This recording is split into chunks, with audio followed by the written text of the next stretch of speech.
All right, welcome to another episode of the Jumping the Rail podcast here on the JTR Podcast Network. This is Mark Redman coming to you from the Noodles position in Champaign, Illinois, joined finally by my buddy Minderz. Hey, I made it. Nobody Yep. else knows I'm late. I So was trying to think if I had any time-killing banter I could do. Maybe have a conversation with the grappler here for a couple minutes while we were waiting on you. nah, I told you. You warned me you were going to be a little tardy, so it's all good. I said I'm on my way. I'm gonna be there. Promise. Mm-hmm. Well, and you should have seen me run through the house. I can only imagine. Sorry, Anyway. I'm getting the notes ready. Oh, you got to get all your notes and everything.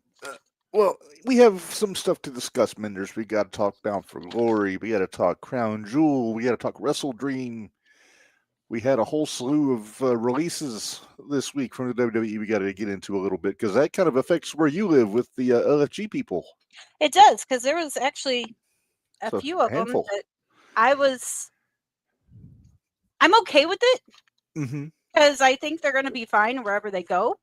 Plus, this way you can get some new faces in there. Next Yeah. season. Yeah. All right. Well, for starters, let's jump right into we had kind of a newsy week in the wrestling world, so let's jump into our headlines.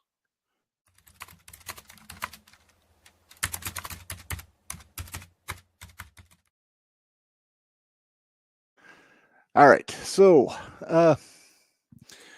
we got some bad news. We got some Sorry, I'm missing surprising news. Phone, and I kind of need it. But we'll start. I think it was the Ariel Helwani show, Minderz, when our buddy Raven made the announcement that he is dealing with early stages of Parkinson's disease, which he said is a direct result of his career, his wrestling. So, well, I mean, how many hits to the head can you take? Quite a few. Makes you wonder about some of the other guys that are either have passed on or still kicking, like your Tommy for one.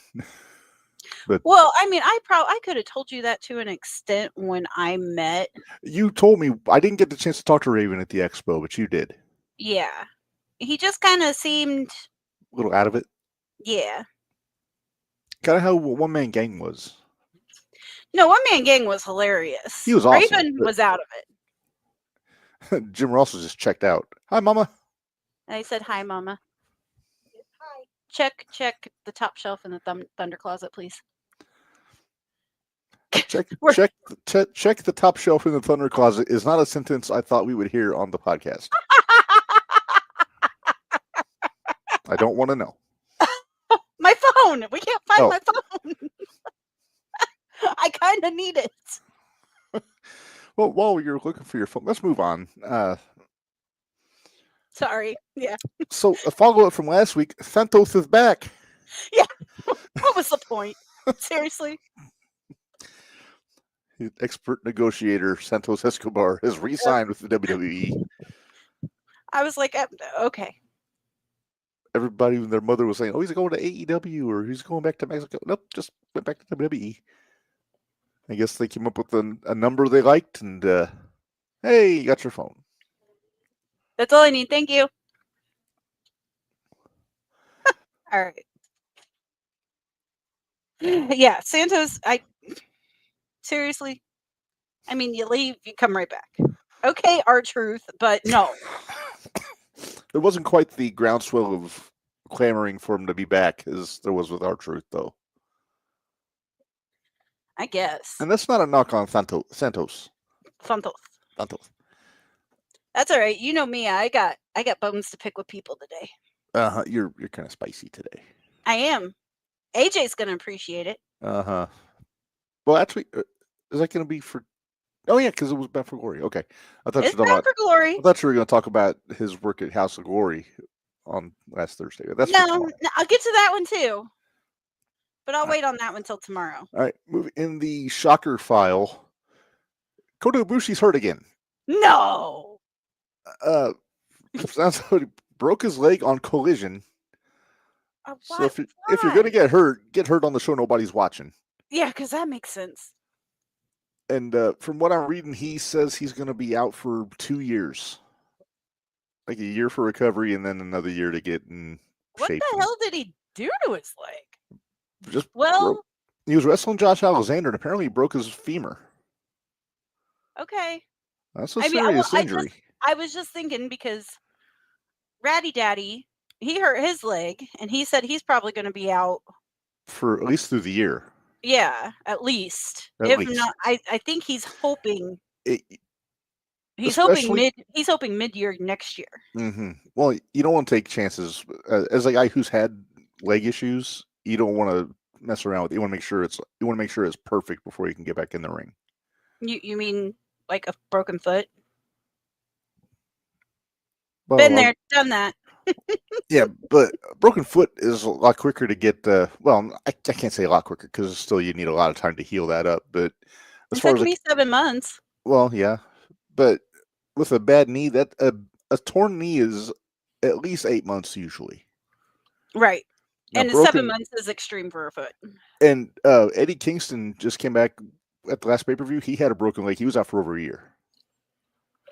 So I definitely agree you can't use it. Your cardio is going to go down. I get it. So that's why he's got to take the time to get back in shape. I get it. I sent you a picture, Minderz. You did. I can't convince myself either. I'm sorry, I can't. So it looks like the handwriting of a 13-year-old. It does. So Tony went and visited Dakota in the hospital, which is very nice. You know, that was awfully sweet of him. It was very nice, and I've always heard Tony's a nice guy. Mm-hmm. I'm not knocking him for that, but whoever posted this said that he left Dakota a note. Oh, jeez. And I'm going to throw this up there because I'm trying really hard to convince myself that this is fake. Yeah. Show him. Yeah. You can't convince me that's not his actual handwriting. Now, I'm going to ask a question, and I want to be respectful. Mm-hmm. Does Kota Ibushi know how to read English? Good question. Very good question. And I'm not saying that to be funny or anything. I'm serious. I mean, yeah, I know you're serious, but I'm still saying that's a very good question because he doesn't speak the greatest English. No, I mean the sentiment in the note is very nice. Although I will say this: when I was trying to learn Spanish back when I was in high school, it was easier for me to read it than it was for me to speak it. See, I was kind of the other way around. Really? Because it was the punctuation always got me in the writing of it and everything. So now, see, the punctuation in the writing of Spanish doesn't bother me. It's punctuation in English that messes me up. Oh, excuse me. So again, speedy recovery to Dakota. Yes, please. We give him a lot of shit, but you don't want to see people out for too long. Yeah, we don't want to see people hurt like that. If you know. Yeah. All right. Next up here. Well, speaking of injuries, JC Jane's hurt now. I'm not sure. That belt is cursed. It kind of is. Apparently, a lot of the belts are cursed in WWE these days, but we'll get to that here in a minute.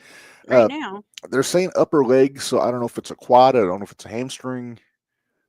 But, yeah, I'm sure we'll find out next week how bad it is because I think this week's NXT was taped. So, was it taped? So I think she's going to be on this episode if she's there. But next week, I'm sure we'll find out what's going on, her status, the title status, all that kind of stuff. So fun. And then the big story from Bound for Glory, Minderz. Team 3D announced their retirement. I'm not talking about. We'll talk about it during the Bound for Glory. We'll get into it more at Bound for Glory, but I thought this was headline worthy. Yes, it is headline worthy. And I have another one that might be headline worthy too, and I don't know if you saw it or not. I think I did because I do have a little. I got to get to my thing here. Oh yeah, prayers for Men on a Missions Mo too. What? Men on a Missions Mo. Yes. Hopefully he is able to kick out because he's not doing too well in the hospital. But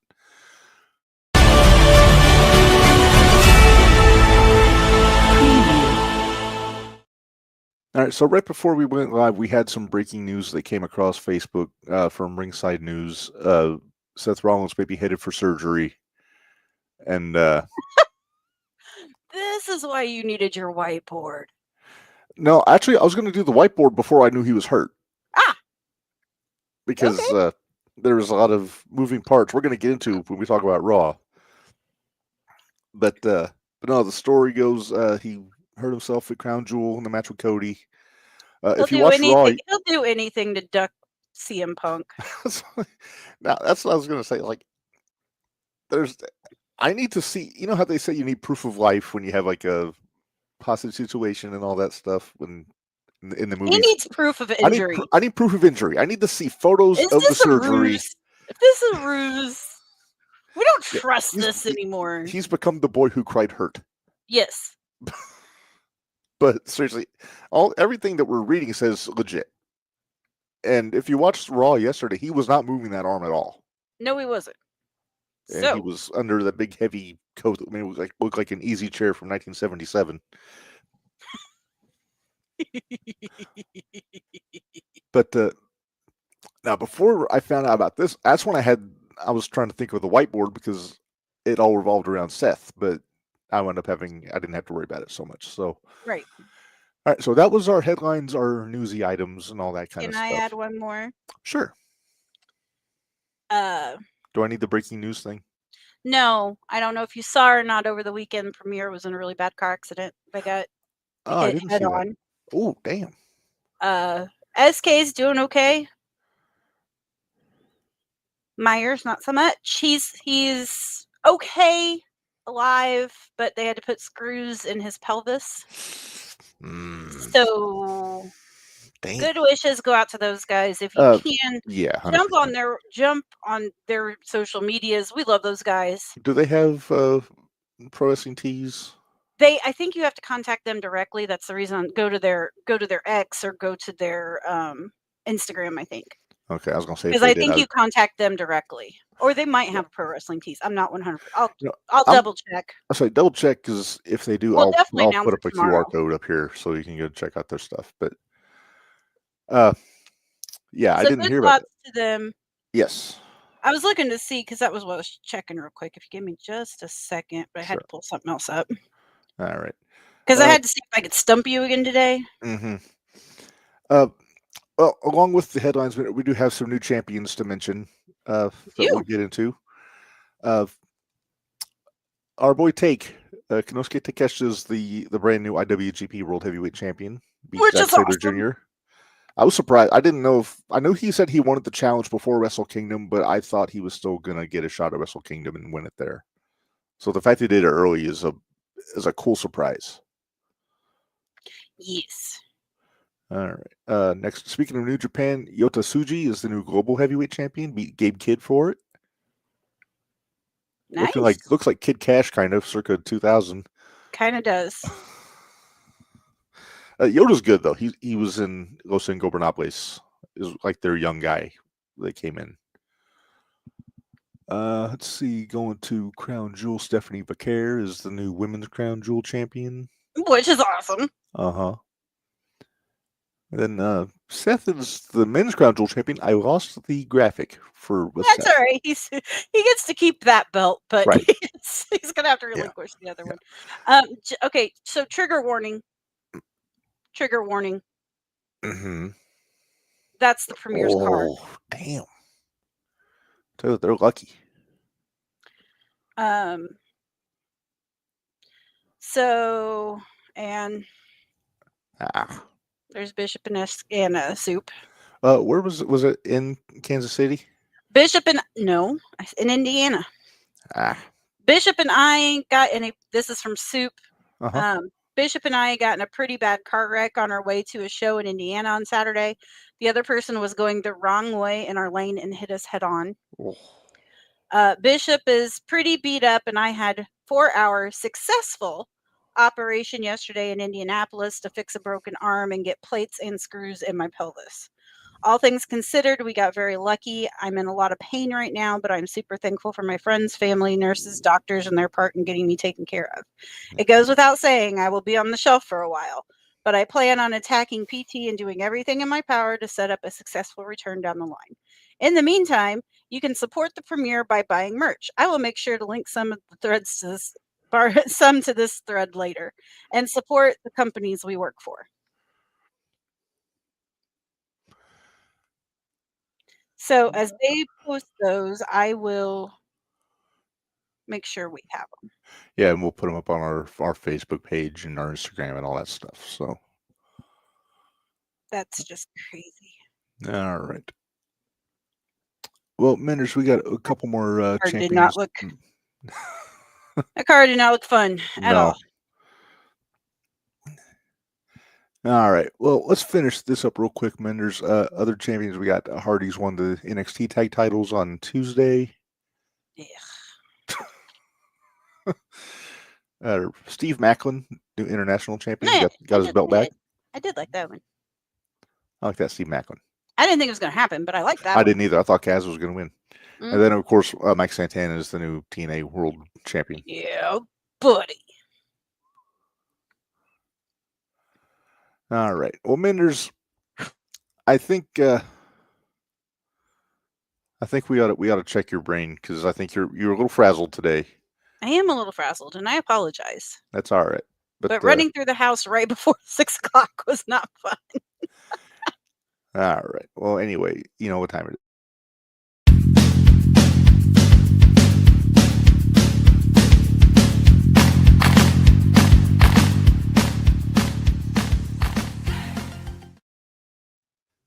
All right, it is time for Name That Wrestler, Minderz, and we're doing it the old way.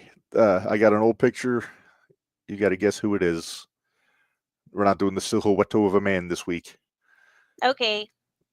I will tell you, it is a color photo of a current wrestler who's not a member of the WWE. Okay. Are you ready? Sure.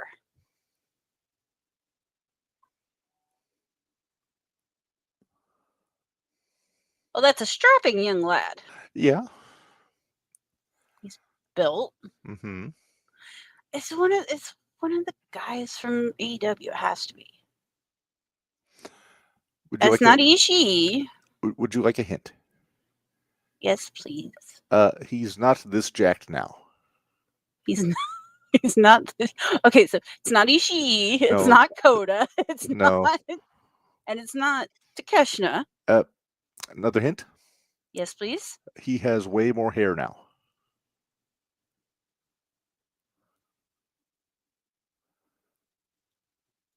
Can I ask a question? Yes, just yes or no. Okay. Does he wrestle for AEW? He has wrestled for AEW. He's not a full-time member of their roster. Guys, I could use some help. I could give you one more hint that I think might put you over the top. Okay. Cornette hates him. Tanahashi.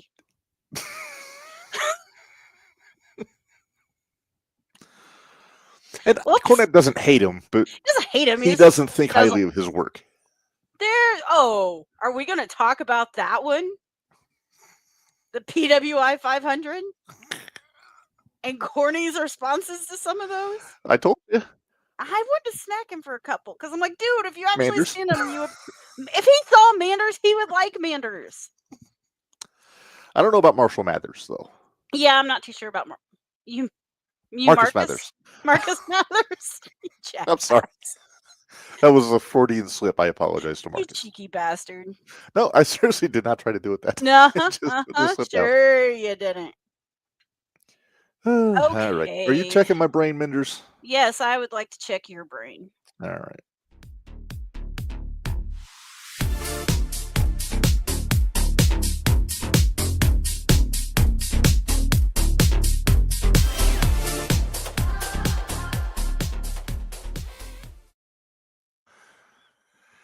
Get out of there. I'm out. All right, good. Because that probably showed up just as you clicked out of it. So what show is this, Reb? This is why I needed my phone. I got you. Because I can't do the what show is this without my phone. And I'm checking your brain, but I'm pretty sure this is going to be a fairly simple one for you. Okay. I really do. I just want to double make sure I have the right one. Yes. Okay. I don't think I've done this one. Hold on. Maybe I have. Let me double check. This is how my days got. There's been thousands of pay-per-views over the last 50 years. Yeah, I know. You're already worried you're overlapping. Yeah, I kind of am. Okay, I think I'm good. All right. Now, to remind you, you're going to run down the card from a pay-per-view. Yes. When I think I know it, I'm going to hit my old-timey car horn. Yes. Give a little volume to that. The problem is, I'm pretty sure you're going to hit that as soon as I read this first match. I'm almost positive you're going to hit your old-timey car horn after this. Well, I'm kind of a race against Bari, I think, because all right, so my goal is to get it before he does. I'm going to switch. I'm over to the comments now, so it'll take me a minute to set everything up. All right, Vader versus Jim Duggan. I think I have it, but give me another one. Alex Wright versus Jean-Paul Levesque. I told you. I figured the first one would give it away, honestly. Bari, come on, bud. Let's see. We got Johnny B. Bad versus Arn Anderson. The Nasty Boys versus Harlem Heat.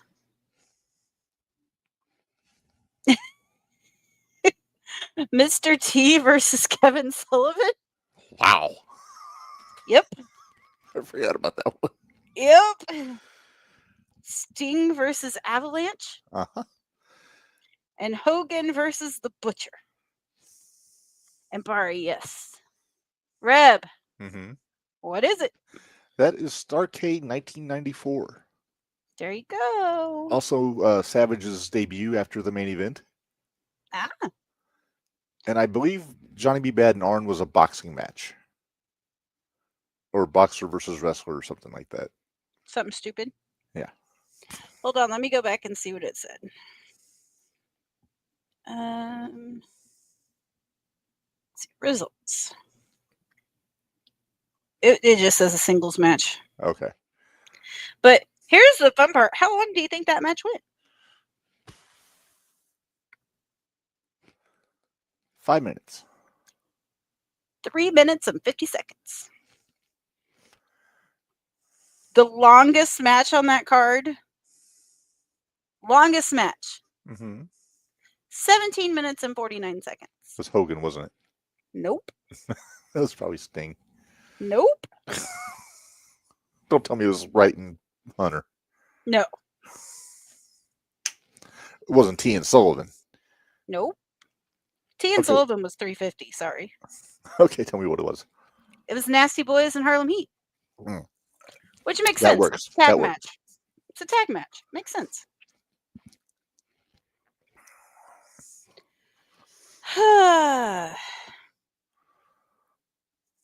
Not since her 95. That was the boxing match, Bari?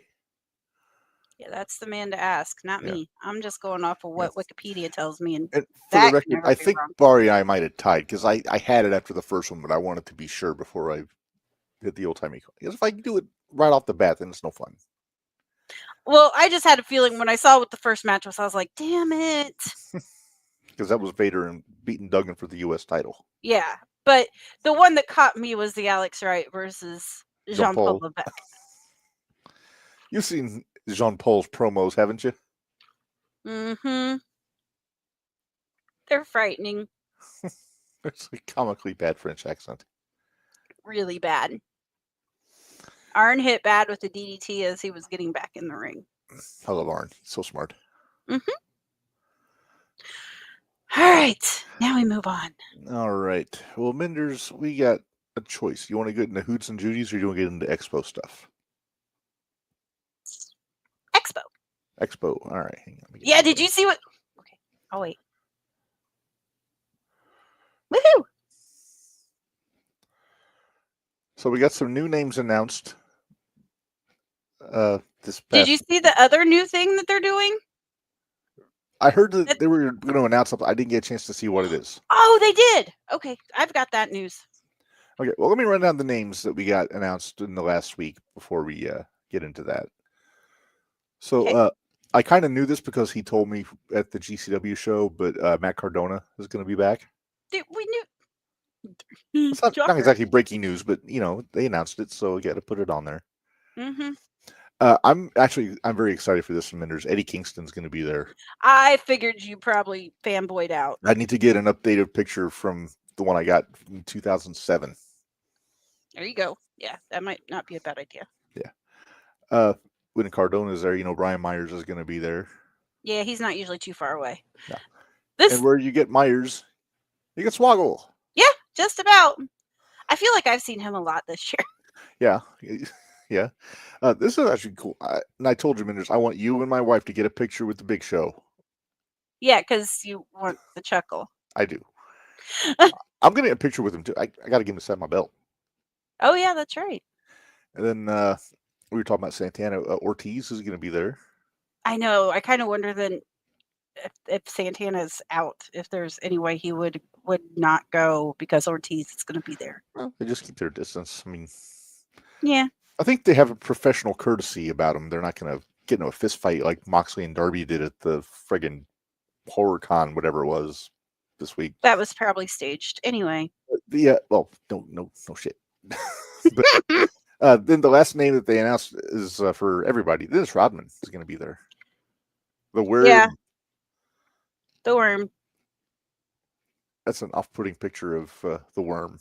It is. I'm not thrilled about it. Although, what I am thrilled about, catch that segue? That was a good one. As of 3 hours ago, they announced for immediate release. Squared Circle Expo is proud to announce a monumental partnership with the Ring-Worn, one of, if not the premier private collections of ring-worn gear in the world. Some of the most iconic professional wrestling threads are coming to Indianapolis this coming March. Having been featured multiple times on the A&E show, WWE's Most Wanted Treasures, this will be the first time many of these iconic items have even been publicly displayed, the others only ever seen as part of the WrestleMania Access when they were on loan to the WWE for a short time. This will be one-of-a-kind experience perfectly crafted by the Ring-Worn owner Tim J, exclusively only for Squared Circle Expo ticket holders. That's us. Hey, that's awesome. Featuring, are you ready for this? Because I know you're going to pop on some of these.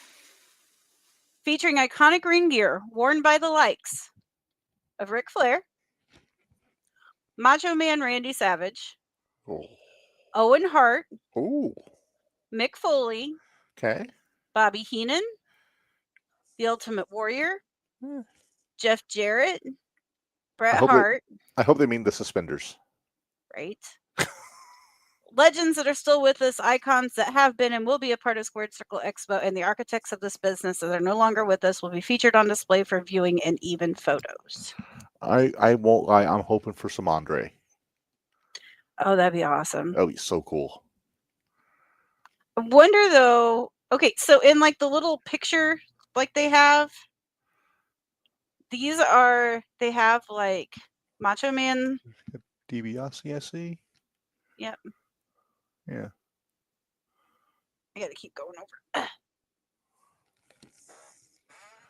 And they've got Road Warriors. Got Road Warriors. Okay. Yeah.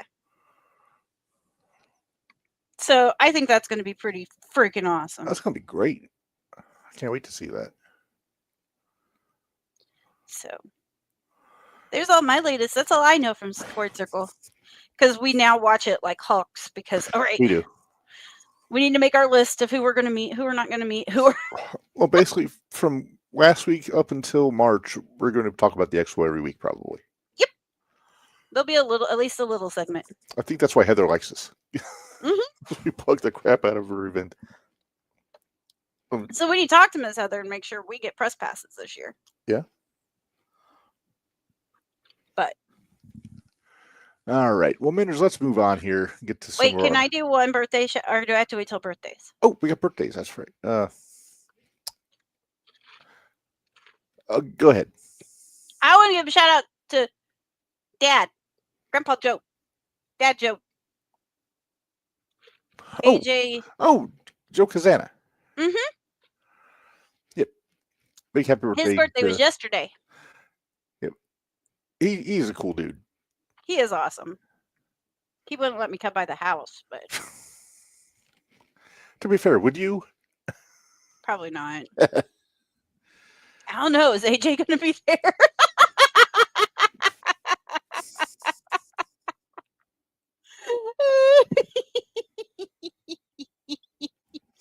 Although, if I did that, you know who would be super jealous? Miss Alex would be super jealous. Oh, my goodness. All right. So excited. We get to see them in March, too. I'm so excited. That's going to be fun. It is. All right. Well, we do have a couple other birthdays to get into. Of course, we always do one posthumous and one humus, I guess. Humus. Happy birthday to Blackjack Lanza in the Great Beyond. This would have been his 90th. Wow. You have been old, dude. He is a hirsute fellow. But I was like the Blackjacks. Mm-hmm. And then also having a birthday today is the Golden Boy, Dangerous Dan Spivey. Oh, boy. Waylon Mercy, if you're nasty. You're terrible. He always be a skyscraper to me, though. Yeah, well, yeah. Oh, whoops. You hit the wrong button. I missed the button. I was trying to delete the picture off there so we have room. Did you delete my picture already? Yeah. Which one? Yeah, you did. Yeah. It's gone. I'm a little concerned, Minderz. We have a missing persons case to discuss. We do?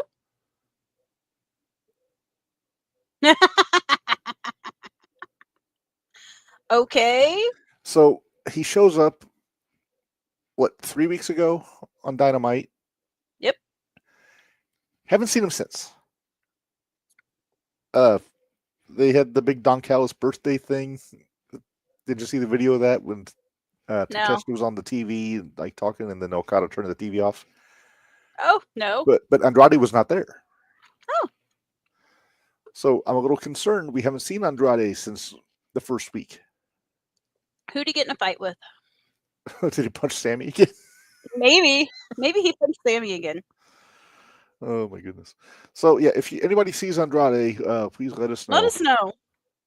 I'm sure he's fine wherever he's at, but who knows? Maybe Tony already gave him time off. You want to go home and sit and just watch? Okay.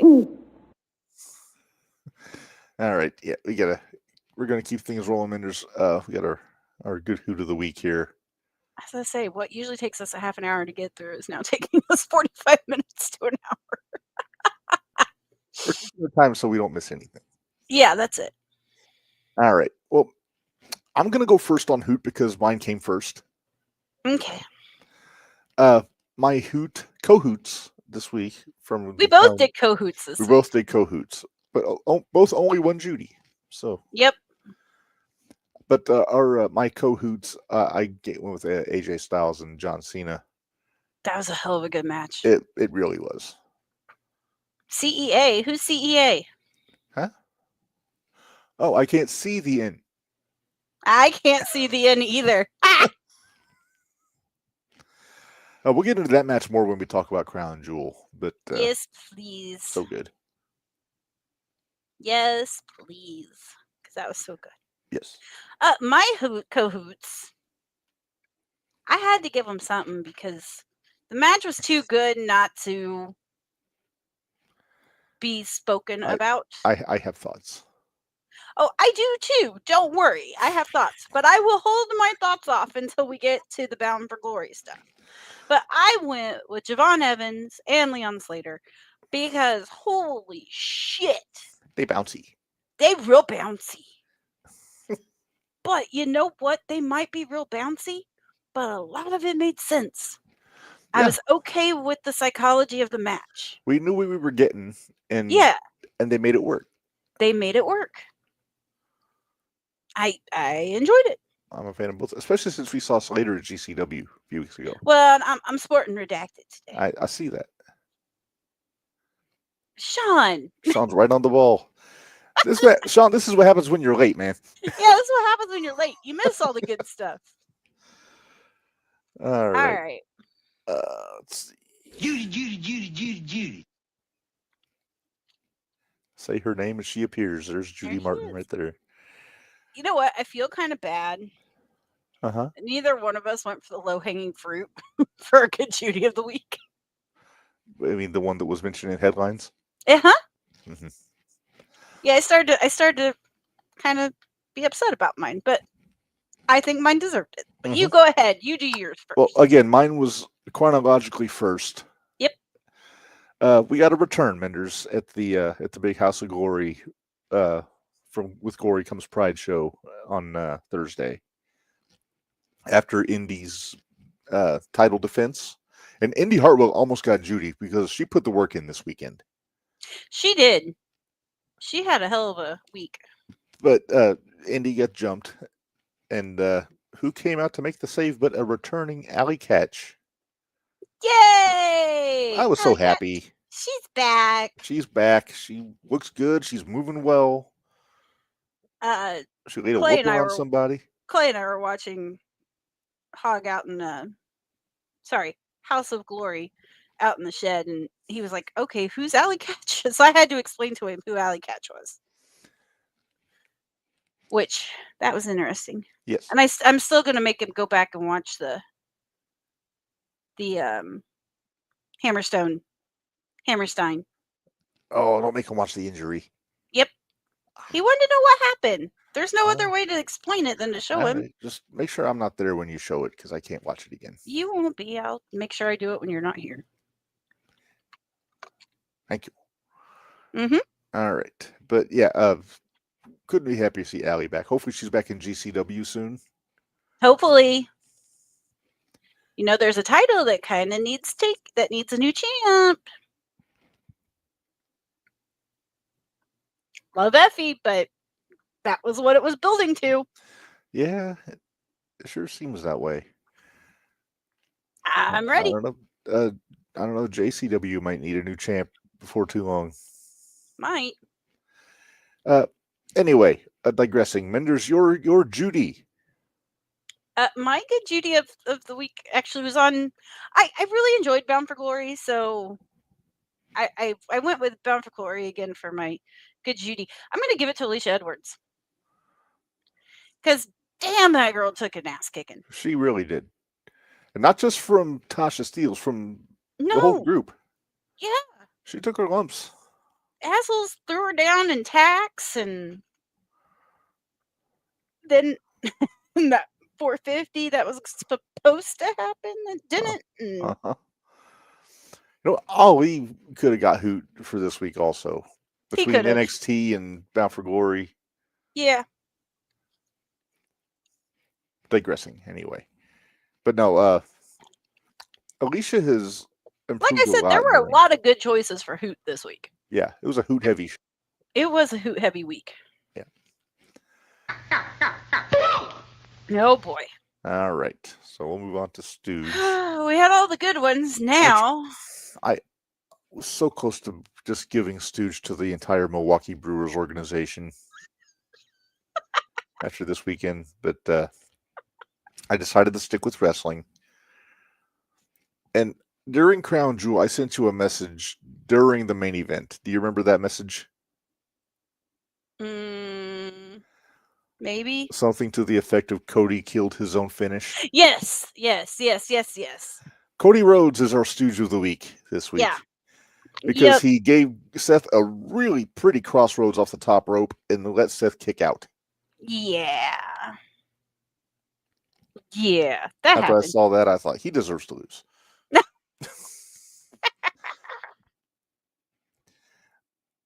Cody should know better. He should. What would Dusty say? He would have yelled at him. He would have given him a real tongue lesson in public. He would have told him, "Hey, dumbass, you probably That's should have." AEW psychology. Hit a What? big move off the top rope that should be a finish and let him kick out of it. Well, you know what? He could have hit it in the way somebody grabbed the rope. That's all it would have taken. Seth could have rolled. Seth could have rolled. Could have hit the rope. Unless that was when his when his arm got. No, Seth hurt his arm on that coast to coast headbutt. Oh, that dumbass! I forgot about that. But Seth could have momentum. He could have rolled out of the ring. You know, there's ways to do things. But let's kick out instead. Yeah, because that makes sense. Because that's not making Seth look strong. That's making Cody's finish look weak. Mm-hmm.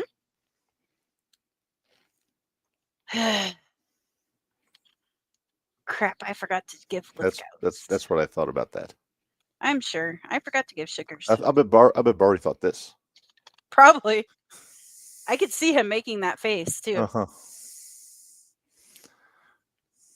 All right. Where do we want to start?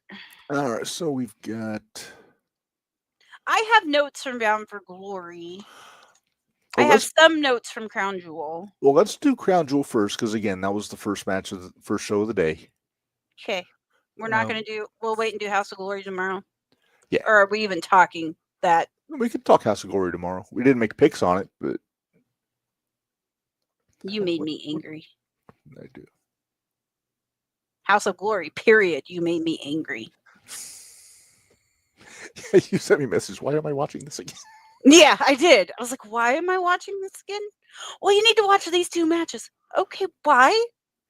And by the way, they kind of suck because their feed kept cutting out.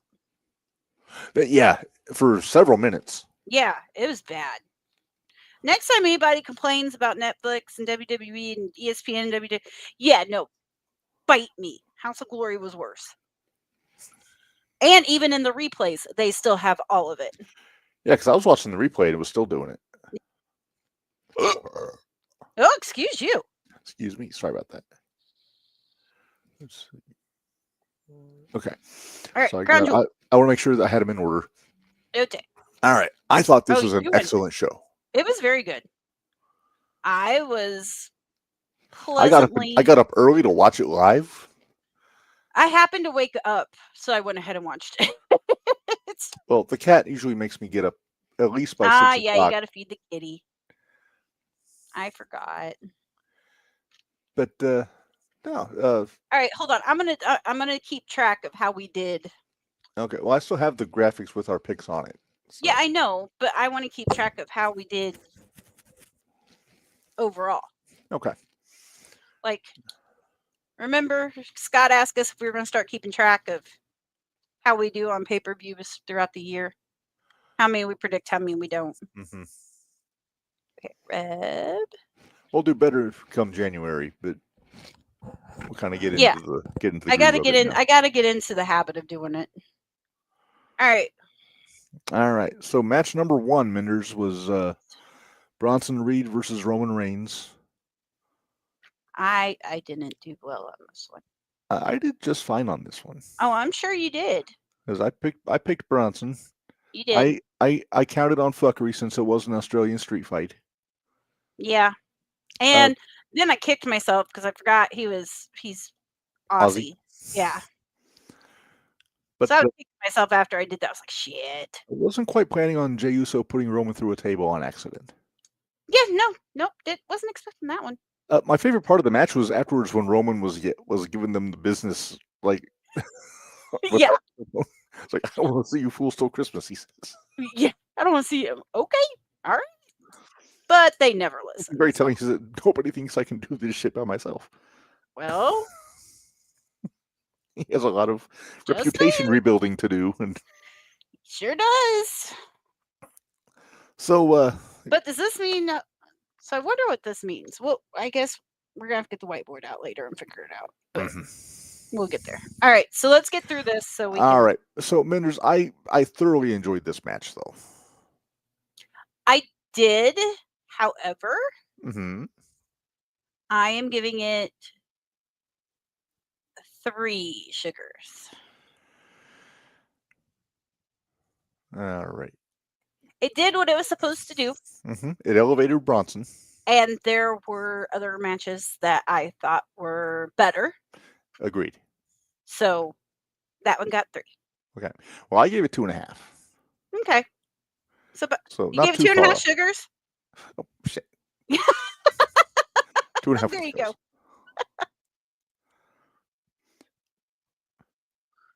I'm interested to see what Meltzer is going to give them, actually. I'm interested. Well, it wasn't the Tokyo Dome, so probably, I don't know. Yeah, we'll see. I'm really curious about one match in particular, what he would give it ratings-wise. All right, next match was for the Women's Crown Jewel Champion. We already kind of stooged out the result during headlines, but Stephanie Vaquer beat Tiffany Stratton. We both had Stephanie. Yep, we both had Stephanie. It was okay. Yeah, it didn't really jump out at me for being too outstanding. Again, I gave this one 3. So did I. So it was 3. It wasn't a bad match. No. But it was. Yeah. It did what it needed to do. Yeah. So. All right. Now, next up. Okay. All right. So next up we have AJ and Cena, and there's a lot to digest on this one. I got you on this one. You did. I thought AJ would win. I was hoping AJ would win, but in hindsight, I don't mind at all what happened. No. First off, so AJ's gear is the same gear he had on the PWI cover that Cena and AJ were on in 2005, which I thought was a really cool touch. Yep, I noticed that. Well, I didn't realize that it was on that, but I knew it was. I had seen him wear that gear in TNA before. Yeah, I was gonna say I knew that was one of his first gears because it jumped at me. He's like, he's wearing short trunks. Yeah, exactly. He doesn't do that anymore. No, he hasn't done that since 2007. Yeah. But they didn't have a story. They didn't need a story. It didn't need a story.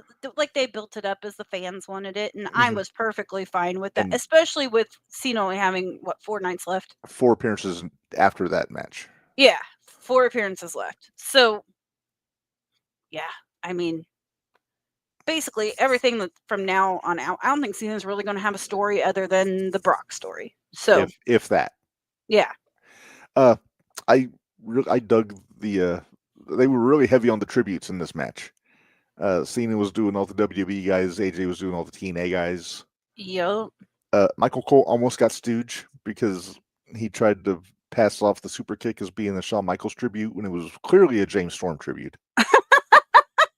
But then I thought, well, maybe Michael Cole doesn't know who James Storm is. He might not. So. Oh, the Sister Abigail, though. Oh, man. And the Fireflies. Oh. Gets in the feels. It did. It got me in the feels. There was quite a few moments in there that got me. I like that AJ busted out the Fade to Black, the Kazarian finish. Which people online were trying to say was a dead eye. Not when it's TNA. Yeah, now it's TNA. And I don't know if I'd even call it that on AEW, but whatever. What? Nothing. I'm just making fun of AEW like I normally do. Yeah, you're being a spicy bitch. I'm spicy today. All right, well, Minderz, let's get to our sugars and let's goes on this one. 1.5. 1.5. Yep. Now, Minderz, I'm kind of stingy with my high ratings, and that's why I went 1.5 and not 1, because it should have gotten 1, but. Well, I'm gonna do you one better, Minderz. Uh-oh. I give it a half a lift. Half. I went half. Wow. That's how good I thought that match was. That's your highest ranked one yet. Yeah. Period. That match may be in the running for my match of the year come year in review. It was good. It was damn good. Quite. All right. Next up, we have the Kabuki Warriors against Rio. I can't believe you went against me on this one. I was counting on EO eating a pin and maybe some more missed. Yeah, how'd that work out for you? I did not think Rio was going to take the pin. Not on her birthday, not in Australia. Wait, I thought they... Wait. What? Did I miss the ending of this one? What?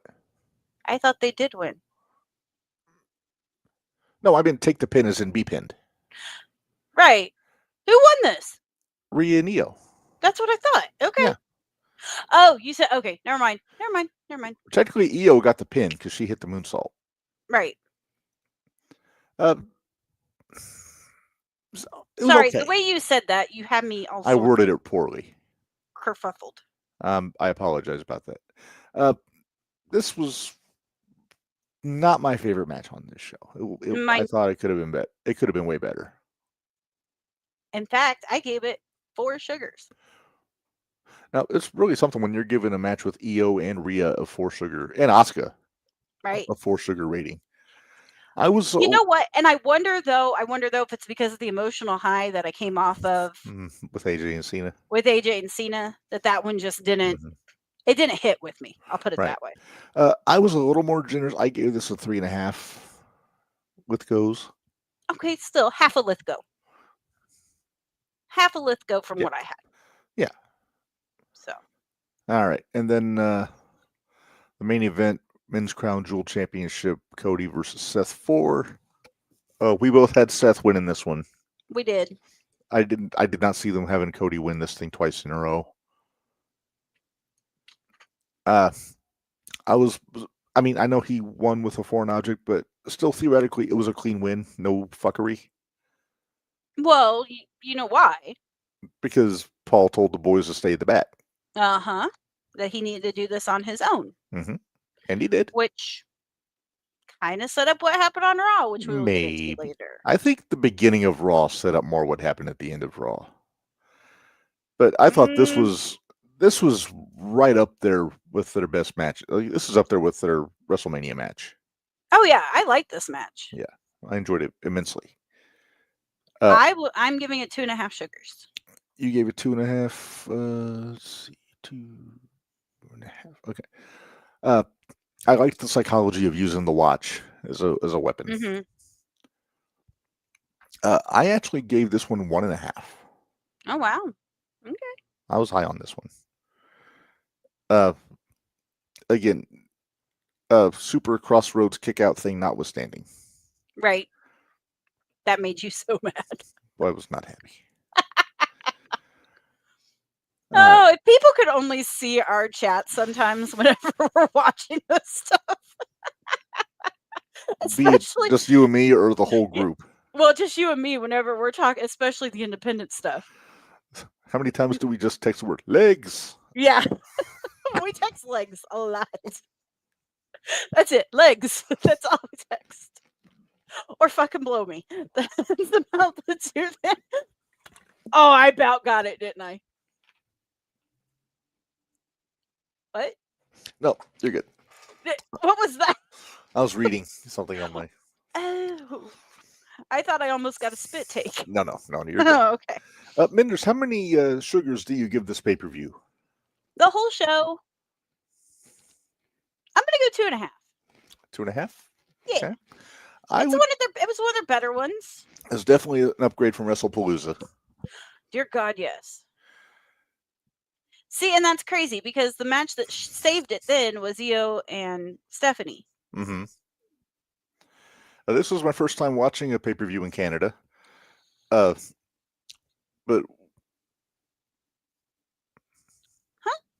VPN.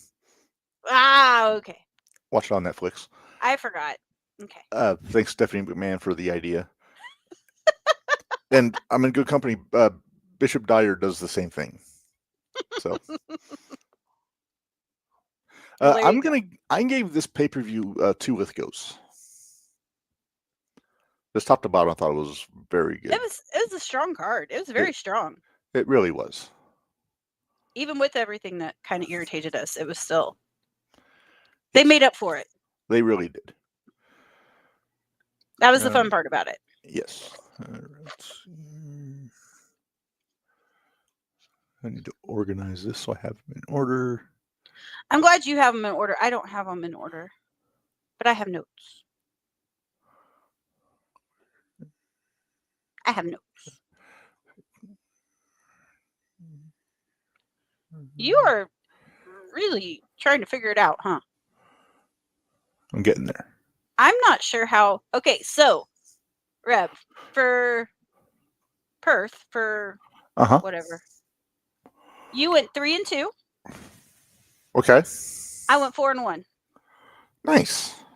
Yeah. The only one you got wrong was Reed and Roman. Yep. Gotcha. And I got AJ and Cena wrong, and I got Rio and Rhea, and yeah.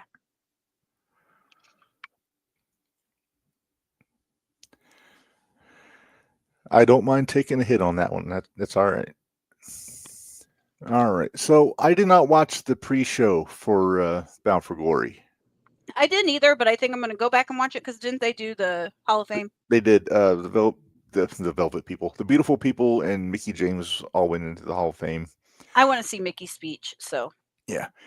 So there was a KO tag match, the Inspiration and the Elegance brand, but I didn't see it, so I'm not sure who won. Well, can we not find this out?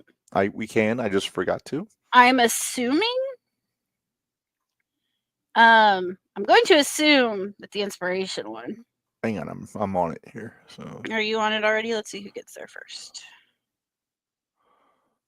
Oh, mine's going to go to that thing. I don't want to go to that thing.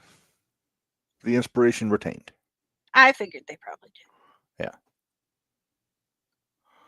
All right. So we were both right then. We both picked the Inspiration. Oh, well, cool. And we can't give Sugars and Lithgows because we didn't see the match. Yeah, we didn't see it. So. Okay. All right. So the main card kicked off with the International Championship. We mentioned this in the headlines. Steve Macklin retained over Kazarian. We both got it wrong. We both got it wrong. I just didn't see Kazarian losing it that fast. Dropping it already? Yeah, I didn't either. That was kind of. I got a kick out of Kazarian giving Macklin's mom shit in the front row. I got a kick out of Macklin's mom being there and giving him shit right back. Yeah. Oh, she gave it as well. She took it. She did. Which is not usually something I say about somebody's mom, but I liked Macklin coming out with all the Marines. That was pretty cool. That was a cool touch. Yeah. Yeah. He's a very proud Marine. He is. Macklin. I'm going to give the. Do you want to go first? I've been going first. I'll go first on the Bound for Glory, but okay. This one I gave this match 2.5 stars. 2.5. Nope, Sugars. That's Lithgows. Well, you may as well put up those 2.5 Sugars. So. Oh, you're echoing. Yeah, I am echoing because I enjoyed this match. It was a hoss fight. It was a lot of storytelling, and I liked it a lot. The right guy won. Yes. All right. I mean, no, because I had Kaz picked, but well, yeah, but we both like Macklin though. We do both like Macklin. Yeah.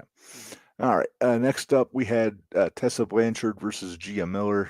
We both picked Tessa. Because this is Gia's first match in TNA. And I will say she showed me something though. It wasn't terrible. I liked the storytelling. I liked her mom being there. Did they lean too heavy on the moms and the relatives in the crowd on this show, it seemed like? At times, yes. But at the same time, isn't this their WrestleMania? This is their biggest show of the year, yeah. That maybe Slammiversary might be a rival to it. But I mean, if you put it in that perspective, they're not any heavier than WWE is when The Rock's mom's there, when Cody's mom's there, when you see what I'm saying? Like, I don't think they relied too heavy on it. I think they were just making. I think WWE picks their spots though more. Like Stephanie's dad was there at WrestlePalooza, but that was the first time we'd seen him. If we're in Chicago, you'll see Punk's sisters in the audience. Yeah. But other than that, yeah. Anyway, we might be nitpicking just slightly. Probably. Well, with such a good showing with Crown Jewel, mm-hmm. you kind of do that. But Doo-doo. Do. All right, Minders, how many sugars did you give this match? You were going first. Oh, I'm going first. Well, I gave this one 4 Lithgows. Go ahead and repeat it on the sugars. Are we sharing a brain on this one, Minders? So far we are. Like, but I mean, like I said, there was a lot of things that it was kind of cool. It was just the in-ring. But there wasn't. Yeah, the in-ring wasn't. Gia was kind of doing her revolver gimmick, like on the entrance, where she's a manager. Yeah, I don't think she completely had switched in her mind yet what she needed to. But she was working babyface when she's a super heel in Revolver. Right. I don't think she really could switch in her mind. No. She didn't flip the switch. Right. Because in Revolver, she's kind of like a goth Lacey Evans. Okay. Like Southern heel, but she's very witchy. Gotcha. Julia Hart, kind of. Kind of, yeah. Gotcha. But more dignified, or you know what I mean. Plus, Jessica Havoc is her bodyguard, so. Well, shit. Okay. So if you're gonna have a bodyguard, that's the one to have. Yeah, I guess if you're gonna have a bodyguard. Hey, can I throw something out there? I want to see somewhere. I want to see Jessica Havoc and Max the Impaler as a tag team. Get me James Mitchell on the phone. All right, so Minders, next up was the Call Your Shot Gauntlet, and there was a lot of moving parts in this match. Hold on, I have this. I even have who eliminated who. Okay, I don't have who eliminated who, but I do have the full list of entrants. I know for a fact I have the full list. Would you like I can do this. Here, I'll read the list, but if I miss something, stop me.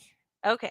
All right. So it starts off, Wei Ying Lee was number 1 because she lost the whatever Battle Royal thing on TV. She lost against Manser. Right. So Manser got to be the last entrant.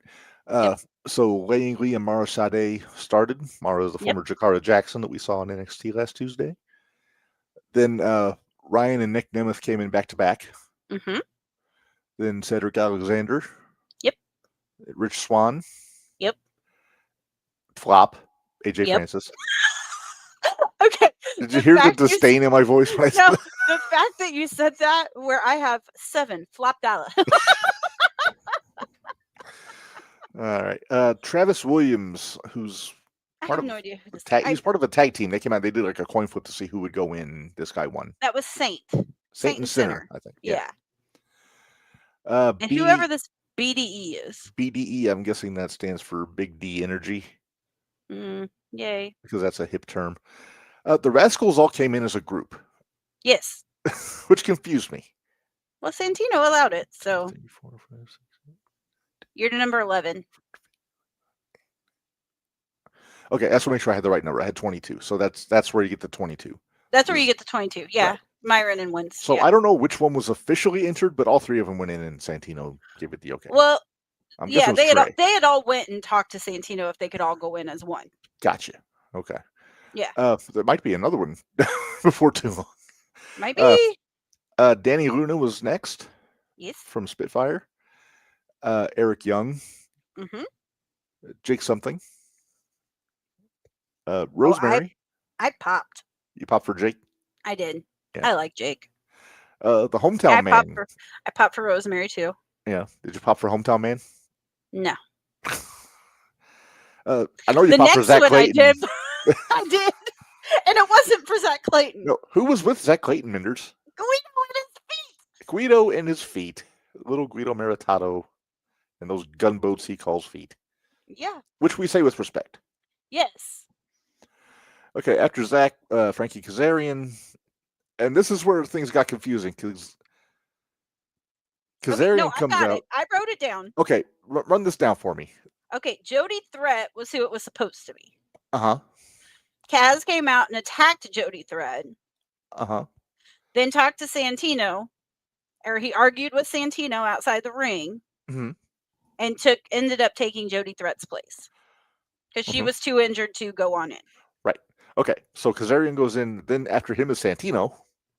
Yeah. In classic Santino fashion, just got less in than a second. He wasn't ready. Less than a second. He was not ready. No, he was not. And do you know who did that? And I'm kind of curious to know who knocked him out in WWE. I can't remember who knocked him out in WWE. I don't know if this was a throwback. Let me look. Yeah, would you look and see? Was it Nemeth? Well, that was who knocked him out at this one. Yes. But I couldn't remember who knocked Santino out in WWE. Yeah, I'm not sure. If we have any sleuths in the comments, feel free to jump in. Shortest. After Santino was our buddy Matt Cardona. And your buddy. I believe you have issue with yes, I have issues, but we will talk about that once we get through the whole match. Yeah. Okay. And we go back and we kind of talk about who eliminated who. Okay. Oh, after Cardona was Manser. Mance Warner was the last entrant. Yes. And he looked awesome, by the way, with Steph. Yeah. Steph came out with him. Okay, hold on. I'm gonna find out here real quick. Okay. Do you need the music? Nope. And it was Kane. It's Kane. Okay. Well, if somebody's gonna throw you out, yeah, may as well. It's gotta be Kane. I'm sorry. I had to. Sorry. Had to. All right. So I don't have like the order they were eliminated. I just have you have by each name who. Okay. Yeah. Wei Ying Li. Flop Dollar. Ugh. Mara Sade, Flop Dollar. Ugh. Ryan Nemeth.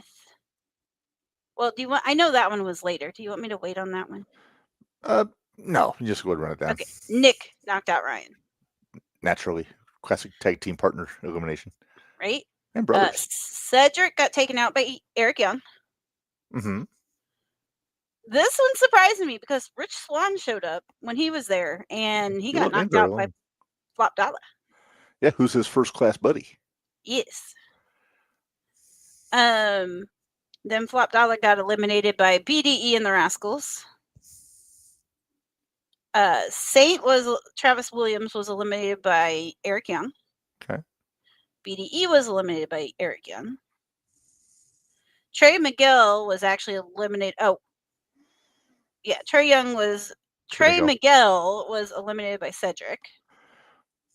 Wentz went out. Wentz and Myron both went out because of the Nemeth. Both Nemeth.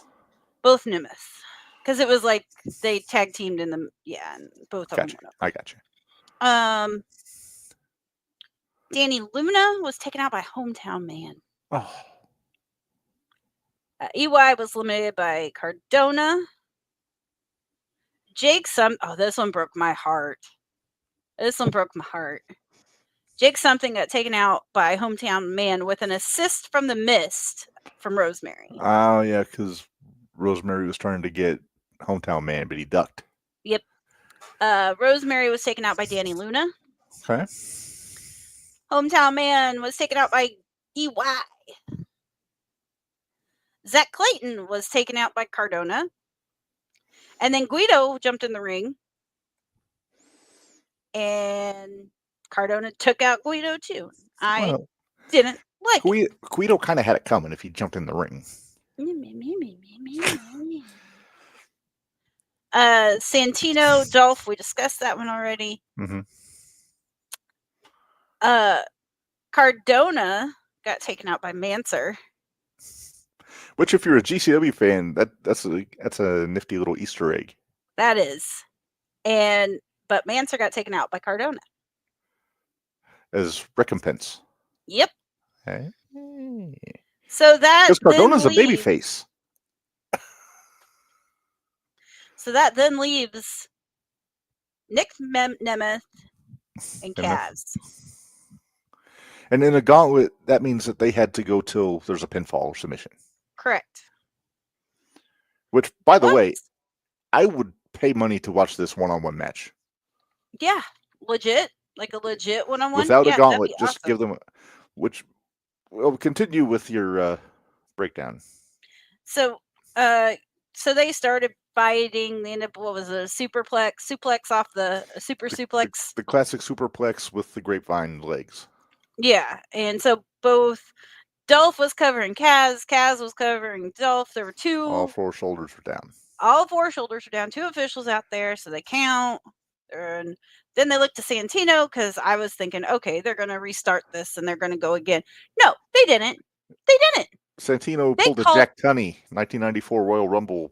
2 freaking winners. 2 winners. How do you share a trophy? Not very well. We'll talk about that in a little. Yeah, we'll get into that here in a bit. But I don't. It would have been so easy to say, "Hey, on Impact, we're doing one-on-one. Winner gets the trophy." Right. Yeah. And the fans were not really into this decision. No, they were not. It was kind of nice. I kind of felt like I was watching a group of my family. It was kind of nice. Yeah. Those people that agree with us. Yes. Now, we did not pick the winner for this because the only ones we knew for sure was Lee and Manser. Right. So since we did not. Was neither one of them, technically we weren't wrong. True. All right. But what do you give this in the way of sugars? 3.5. Okay. I was aggravated with the finish. Yeah. Did Cardona's assault on Guido impact your ranking? Yes. When you see Cardona at the expo, are you going to tell him you were not pleased with him putting his hands on Guido and his feet? Probably. Well, you act like I won't, and I will. No, I'm sure you will. I gave this one 3 Lithgows. So it wasn't by any means a great match, but it wasn't a terrible match. It was what you expect. Yeah, it had a lot of fun moments in it. A lot of car crash dickery in there. Yeah, I mean exactly everything you would expect. Yeah. All right. Next up here, we had the Knockouts World Championship. Kalani Jordan versus Indy Hartwell. I thought Indy was going to take the belt here. Holy crap! I got this. I forgot who I picked. How's that? You picked Kalani. Woohoo! But if Indy had won this, she would have locked down Judy for me. Well, yeah. It was a really good match. Although, man, I heard a mouse fart at the beginning of that match. Yeah. The crowd was not into it at all. No, it was. Yeah, it was so quiet. What did you think of their work in the match? It was solid. I thought they did a good job. I didn't see any like glaring mistakes or bad timing or anything like that. It was just 2 girls having a match, basically. They did say that they had been in like a tag match before together. I remember that back when Kalani first came in. Mm-hmm. Indy was on her way out. That might have been the episode of NXT playing when we were at the X Bombers video release. Oh, it might have been. Might have been. Anyway, how many? So you gave this how many sugars? Minderz? You were going first. Oh, I'm going first. I gave this one 3. That's when 3 Lithgows. So I'll go 3. It was a debate between 3 or 3.5. I mean, for the simple fact at the beginning of that, the crowd just could not get into it. Mm-hmm. It was, and it's hard to watch when the crowd's not getting into it. Yeah. And I'm sure it's tough for them, but at the same time, it was just like, come on, guys. Yeah, they gotta kind of collect their thoughts and all that business, you know. All right, next up we have the Hardcore War, Order 4 versus the System. I had picked Order 4. You picked the System. Should I take the corner thing down? So yeah, let's do that. Okay. Hey, I do have how they came in on this one. Oh, okay. Jason Hotch came in first. Mm-hmm. Then Eddie Edwards, which I thought that was brilliant. I thought that was really good. Yes. Then John Skyler. Mm-hmm. Then Dango. Mm-hmm. Well, yeah, your tag team, your Jason Hotch, and your. That's why I was kind of surprised Myers didn't come out second for the System. I kind of was too, but it made sense for Dango because I think he has better cardio than Myers does. Maybe, yeah. He has that dancer's physique. Exactly. Then Tasha Steelz and Alicia Edwards. Now, Tasha had a kendo stick wrapped in barbed wire.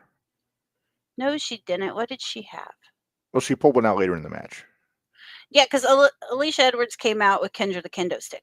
Right. Because Eddie came out with Kenny the kendo stick. Yes. Special Agent Zero. Yes. Then Brian Myers. Mm-hmm. Then Ali. Uh-huh. And he brought a sledgehammer. Yes, he did. And then Moose, and he had a chain. Wrapped around his torso like a bandolier. Yeah. And he used it like that for hitting a spear on fools. Ali. Yeah. Wasn't it? I think it was. No, it was Special Agent. No, you're right, because Ali took the thumbtacks on the 450. Yep. Special Agent Zero took... A lot of fuckery in this match. Well, I mean, what do you expect? It was hardcore war. That's true. A lot of fuck. Although I will say, Alicia Edwards got good Judy for me for the simple fact that one, she took the power bomb on the tacks. Mm-hmm. And then I will give Ali a little credit here. I've never seen him put thumbtacks on top. Like how he put the rest of the thumbtacks out on top of Alicia and all that. I was like, okay, this is interesting. And also the fact that Ali was able to walk after that match he had with Ethan Page on Tuesday. Holy shit. I forget if I sent this to the group or if I sent it to just Bari, but it seemed like Ali was trying really hard to impress somebody in that match with Ethan. Yeah. You sent it to the whole group. I remember that. Okay. I remember you saying that. As if to say, this is what you passed This is what you're missing out on. Yeah, right. Exactly. And he very well could have been. Who knows? I did like the finish. That bump that he took when he was tied up in the cable scared the crap out of me.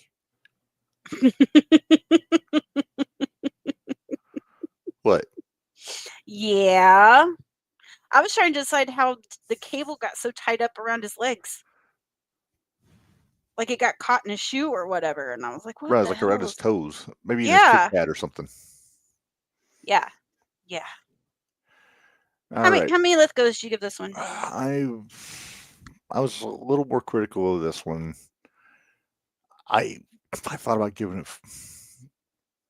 I gave it 3.5. You gave it 3.5, and I gave it 2.5. That's kind of crazy. Yeah, considering you're not exactly a fan of hardcore stuff. I'm not, but there were just things in there that they did that I was like, okay. Makes sense. Mm-hmm. All right. Next up, X Division Championship, Leon Slater versus Javon Evans. Okay, how do we put this down? On our wins losses. It's a no contest, so we just leave it alone. Nobody got one wrong. Okay. Or technically both of us got it wrong. Yeah, technically both of us got it wrong. Actually, technically, no, you would have got it right because Leon does still have the belt. That's true. But I like the idea of it's a no contest because there was no winner. Right. Okay, so it goes to the time limit. You know what? I actually went back. It was 20 minutes. Was it a legit 20? It was a legit 20. It just goes so fast with those two. Oh my God. I messaged you. I said, how was that 20 minutes? Right. And I thought maybe they went Titan time, but no. Nope. It was at 38. You know me, I watch it in my little shortened versions because I have like hour longs. Mm-hmm. And it was at 38 when it was over, or when that bell went off. Mm-hmm. And they started at 18. The bell rang at 18. Okay, so it goes to the draw. The fans are pissed because they weren't a winner. Shut up, Scott. Santino came out, said he was giving him 5 more minutes. Which he said normally they wouldn't because they're on a special timing. Whatever. Well, you got to pander a little bit. But so then they go back in, and then maybe a minute and a half into the overtime period, Dark State comes out, throws the match out. They beat up both of them. Crowd poo-pooed all over it. Oh, yeah. Crowd poo-pooed all over the ending. I was fine with the time limit going to the draw because why not do a draw? Again. Because that means we would get a rematch. And we're probably still going to get a rematch. We're still going to get a rematch. But we're probably getting a tag match first. Probably Damn getting it. Evans and Slater against Dark State. I don't want that. Neither do I. And I'm guessing a lot of the fans don't either. But I would have just... I'm going to echo what I think it was Bully I'm said curious. today. What did Busted Open say about all this? Because they were not happy about the fuck finish at the end of the overtime. What Bully said they should have done: go time limit, go overtime, have the overtime run out. So then they can say, in his way of saying it was that way they can say, hey, we gave you the overtime, but they just couldn't finish it. Right. Which would open up the door for a rematch. You know, I've seen that happen before. I've seen it happen in person before. Me too. Probably different Who matches. was yours? Mine was IWA Mid-South in 2008 for the Junior Heavyweight Championship. It was Jason Hades. Okay. You know. Mm-hmm. You know who he is. I didn't. I do know who he is. I know who Jason Hades is. And he was wrestling. I have a cup with his face on it. Well, his doctored mask face, but. Well, yeah. But the guy you know is Hades XIX now. Correct. But he was wrestling a guy named Jason Quick. Do you remember him? I don't think so. So this was Hades was the champ, and they went the time limit. They went to 20. Then they went to 5 and went to the draw there.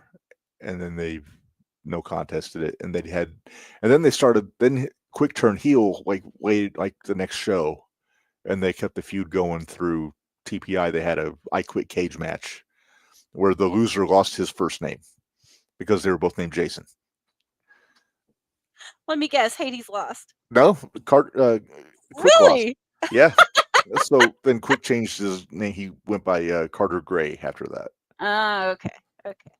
But those guys were so good. And everybody talks about IWA being hardcore and all that.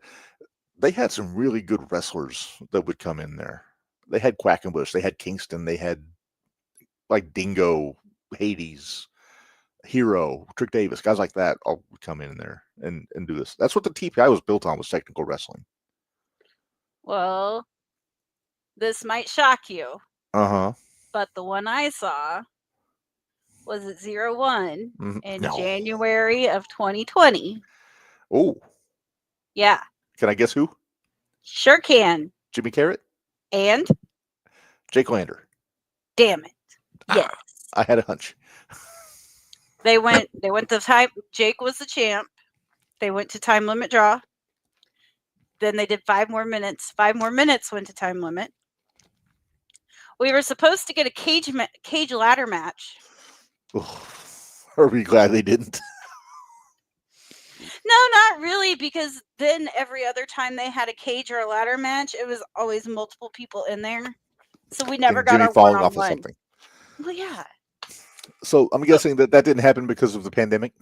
You think? I was mad. I was just trying to do the math. You said it was January of 2020, so I just assumed. Yep, it was. And the next match was supposed to happen in March. Yep.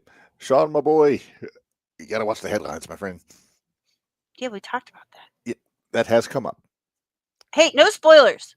Yeah, no spoilers on NXT. It's a tape show, so I'm sure they're everywhere. But yeah, but no spoilers on here. Yeah. All right, we got to talk about how many sugars did you give this match, Minderz? Oh, this one? Yeah, Slater and Evans. I am going. It would have got 1.5, but I'm going to give it 2.5. Had it not been the fuck finish. Mm-hmm. I kind of the same way. I would have given it 2. I wound up giving it 3 for the fuckery. Yep. Had the fuckery not happened, I would have been fine. Mm-hmm. It was still my favorite match on the show. It was definitely the best match on the show. Mm-hmm. Hands down. Mm-hmm. Oh, Sean, we'll talk this after we finish up with the pay-per-view, and because we got to talk about Raw. Mm-hmm. And we are definitely going to talk about Raw. Oh yeah. All right. Next up, we had the one final table, Minderz, Hardys, and Team 3D. You were sentimental with your pick, and you let your emotions get in the way. You picked the Dudleys. I picked the Hardys to retain. And I won't lie, when we were making picks, I already knew that the Hardys had won the NXT belts because I was watching it on my little window, but I didn't say anything. So I figured they were going to win. Yeah, because taking consideration, I didn't know that had happened. Yeah. Yes, Sean, we are making Wrestledream picks. Just be patient. Yep, that's coming up here in a few minutes. But okay, so you know what? I love me some Dudleys. This match sucked. The match sucked. Itself, the in ring. I mean, here's my problem, and I don't want to say anything that sounds rude, but they all look like old guys. Right. And that's not a knock on them. No, I mean, It's Bowley's just 54 years old. Bubba's or Devon's 53. Yeah. I think Matt might be 50. Jeff is late 40s. Yeah. I thought Jeff killed Devon. Yeah, I thought he did too. Holy Especially crap. the way the tables went down, like on top of him. Oh. And Devon has spinal fusion surgery. He's had a stroke in the last several years. Yeah. So and that being said, he looked great. No, well, yeah. Like I said, though, the match sucked. It was. Can we do this? Can we do Sugars and Lithgows for the match? Yes. And then for the post match. Yeah, I Lithgowed the match. I didn't Lithgow the post match, but I'm sure you can figure something out real quick. I'm sure I can. But the finish of the match was when it came down to the Hardys with Bubba. I think they were trying to go for the Flair spot with We're Flair sorry. I love you. Yeah. Right. Bubba did the Viking death thing where he said just do it. And they put him through the table. Yep. And yeah, so it was cool that they got a 3D in. Yes. I did like they got the 3D in. I will admit, when Devon started climbing the ladder, I was like, what the fuck are you doing? Yeah. I think I said that a couple times during that. Hey, what'd you think of Spike coming out? I thought that was adorable. Dude, he looks a lot different. Yeah. Well, Bubba said that they did that by design because, of course, Bubba and Devon knew what was happening after the match, so they wanted to give Spike his spotlight. Yeah. So, all right. So the Hardys retain after the match. They all. Okay, stop. Okay, we'll stop. Sugars. Okay. Our Sugars and Lithgows. You do your Lithgows for the match. Okay, and I hate that I have to do this, but for the match, I gave it 4 Lithgows. I give it 4.5 Sugars. Look, that match was not. I'm sorry if there's anybody that goes back and watches that match and thinks that's one of their greatest matches ever. You got serious issues. They did one because of the age. It just Matt was stiff, Devon was stiff, everybody was stiff in my opinion. Like just not moving very fluidly, as obviously they're not going to. No. But again, I mean, the psychology was there. I mean, would you expect nothing less with Bubba and Matt, you know? Well, with those 4 guys, I wouldn't expect anything less. Right. But the match itself, I didn't like the match itself. Yeah, it kind of gave me Ric Flair's last match vibes. Yeah. Where you knew it was coming. Yeah. So after the match, then the Hardys were going to give the ring to the Dudleys and they're going to leave. The Dudleys pull them back in, and I got to say, this is the cynical fuck that I am, Minderz. Because did you want them to hit them with the shoes? No. So here's what happened. So they bring them in. First off, when they pulled the laces out, I forgot that they took the laces. I thought they was pulling out a spike or something at first. You were open, damn it. I was wondering. But so then as soon as they start unlacing boots, I'm like, I know what's going on. I was like, oh, fuck. These guys are hanging up officially. Which, Devon, you knew it was coming. Yeah. But Bubba, you didn't know. You know what, though? What's up? Here's my question. Mm-hmm. Just Minder's brain going crazy. Mm-hmm. I don't think Bubba's done. And the reason I said I think you can, and maybe I misunderstood, but the way I took that was the team Dudley's was done. Not that each individual was done doing their own thing. Think of how many shows Bubba still does, like for House of Glory and he still shows up at different places. That's gonna take a lot of explaining if he comes back. to do Am anything. I the only one that took it as it was just the tag team that was hanging up their boots? I took it was just both of them. Now, see, I took it as just the tag team. But anyway. Because Bubba's been doing so much by himself. Think about it. I mean, he won the belt from Zilla. And you're not wrong. You're not wrong. But also, again, he's 54. You got to wonder how much he's got left in the tank. And Action Mike Jackson is 74. So yeah, 75. tell me about it. 75. Sorry. Of course, Mike Jackson, I think, would have done a lot better than that.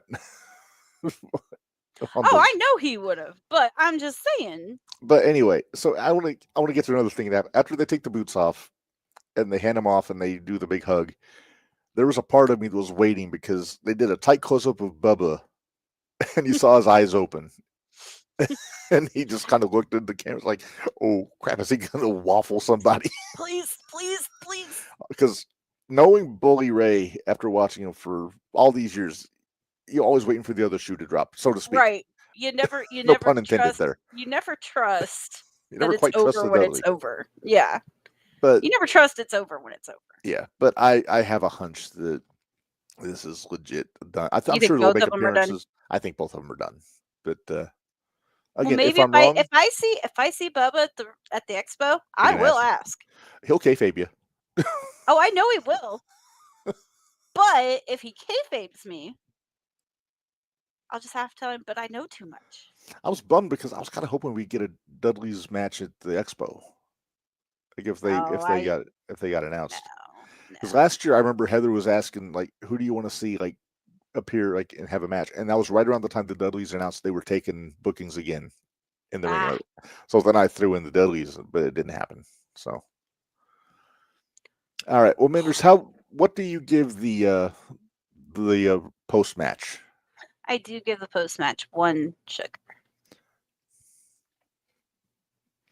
1 sugar. Yeah. Because it hit me in the feels. It really did. There was a team missing, in my opinion, but well, yeah. I don't know why they couldn't have.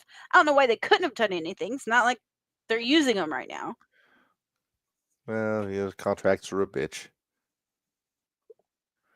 It's AEW. I know.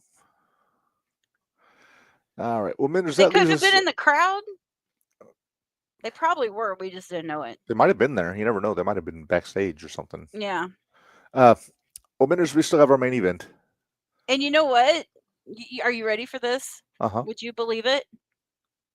We both went 5-2. Wow. Yep. Yeah. I'll admit I had the caveat that I thought Santana was going to win and might get cashed in on, which they tried. They tried. They tried. Okay. Now, first off, the match itself. The match was excellent. I liked the match a lot. I enjoyed it very much. I did like how Santana kept going back to his daughter. Uh-huh. I thought that was really... I'm going to say something that's going to make me sound terrible. For a bit there, I thought that was his mom. The daughter? I don't know, she looked aged in the face a little bit. It could have been that they were there because she was right there next to him, right next to her. Okay, maybe I got confused. I was going back and forth between football and wrestling. Yeah, I get it. I get it. It happens. Don't make me sound like I don't want to sound like a dick or nothing, but it was very sweet at the end when his daughter had the glasses on. Right. Okay. I was looking at the wrong one then. I was gonna say you're probably looking at the wrong one. Because they were both right there next to each other. But it was a cool moment at the end though, after Santana won and the daughter got to go in the ring and all that stuff. And he gave her the belt. Mm-hmm. Yada yada yada. Uh-huh. Although I will say, so Dolph came out first trying to cash in. Mm-hmm. Which, hey, he won it. Call your shot. But I was like, are you serious? Are you seriously gonna do this? Seriously? I thought maybe let Santana have his moment. That was my thought. Well, and then it was funny because you and I didn't realize that Kaz had already cashed in. Yeah, I didn't realize that. I didn't realize he had already cashed in previously at another time on Trick and got beat. Right. So I didn't realize that. Yeah. So here last week we were making predictions on if Right. Kaz could cash in or whatever. Right. Well, he tried. He tried. I did like the wrinkle that he had to have the trophy to cash in, and Mhm. and it was all the way over on the ramp, and he couldn't get to it before he got knocked on his ass. Well, and there was somebody made his comeback. Yeah, just kind of drifted in there. Yep. He just drifted on in. Uh-huh. And Took Nick out with a guitar across his head. and I'm morally opposed to guitars used as weapons. Oh, dude, that was such a toy guitar. Even I know that. That was almost a Hello Kitty guitar. It almost was. Because that was a pathetic excuse for a guitar. That was a nice hat, though. Yeah, made a nice hat for Nick. No. I'm talking about Elias's hat. Oh, yeah, that was a nice hat. So or he got his Elijah big comeback. Or whatever the hell his Elijah name is now. Yeah. But I feel like that could have all been done on TV and not on the pay-per-view. Yeah, because well, people have been waiting so long for Santana to get that belt that he didn't really get his flowers, so to speak. Yeah, but he got his daughter to come in. I think he kind of did. Yeah. The point that Dave LaGreca made on Wrestle is that they waited too long to give Santana his belt, and by the time he got to pose with it, people were starting to file out. Oh, so yeah, it took away from the. It was half empty by the time he got the belt. Or half full, depending on your philosophical bent. Half empty. It says a lot about you. All right. I know, Anyway. right? All right. Well, Minderz, what did you give this match? I gave this one 2. 2? And you were supposed to go first, and I keep forgetting to remind you. I did 2 also. So we both went 2. All right. For the show, Minderz, what do you give Bound for Glory? I'll give it 2 for the whole show. You give it 2 for the whole show? Yep. I went 3. Okay. But I did thoroughly enjoy the show, though. Yeah, I enjoyed it. It was a lot of fun. Yeah. Well, like I said, had it not been for probably the Tessa and the Maya match and the Indy or Gia and the Indy and Kalani. Yeah. Or even little things like the Dark State stuff, yeah, it was the little things that kind of knocked it down for me. The kind of the cluster in the middle of the Call Your Shot with the 2 winners and all that stuff. Yeah. But I will say the Dudleys, they got my money because I wasn't going to watch it live, but then on YouTube they had the story, like the build up to the Hardys and the Dudleys. And I was like, okay, I got to watch this. So I wound up getting the show on Triller. Oh, did you? Yeah. I didn't. I still waited. I waited till yesterday, and I watched it yesterday. But I was watching the play-by-play, basically. So I kind of already had an idea of who was winning. Right. Except I refused to look at who won with the Javon and Leon Slater won. Well, look, if nobody won. Right. But I refused to look to see what happened during that match and the Santana match, because those were pretty much. But I'd seen everything with the Thank You Dudleys, and I was like, all right. I know who won that and all that. But yeah. Hey, why don't you put up our QR codes and pay some bills? We can do that. Let's see. All right. So if you want to check out our merchandise, you go to our brainbustertees.com/JTR right there. And we got some new stuff. We got some new hats out now that I threw up. After I saw Kid Riot had hats, I was like, oh, I had to figure out how to get the size right on the front, but I got it figured out. So we've got fitted hats, trucker hats, flex fit. They call them dad hats, which I think is like this, where it's cloth, but with the snapback. Ah. I think that's which one that is. And stocking caps. And I got one is the JTR logo, the one in the corner up here.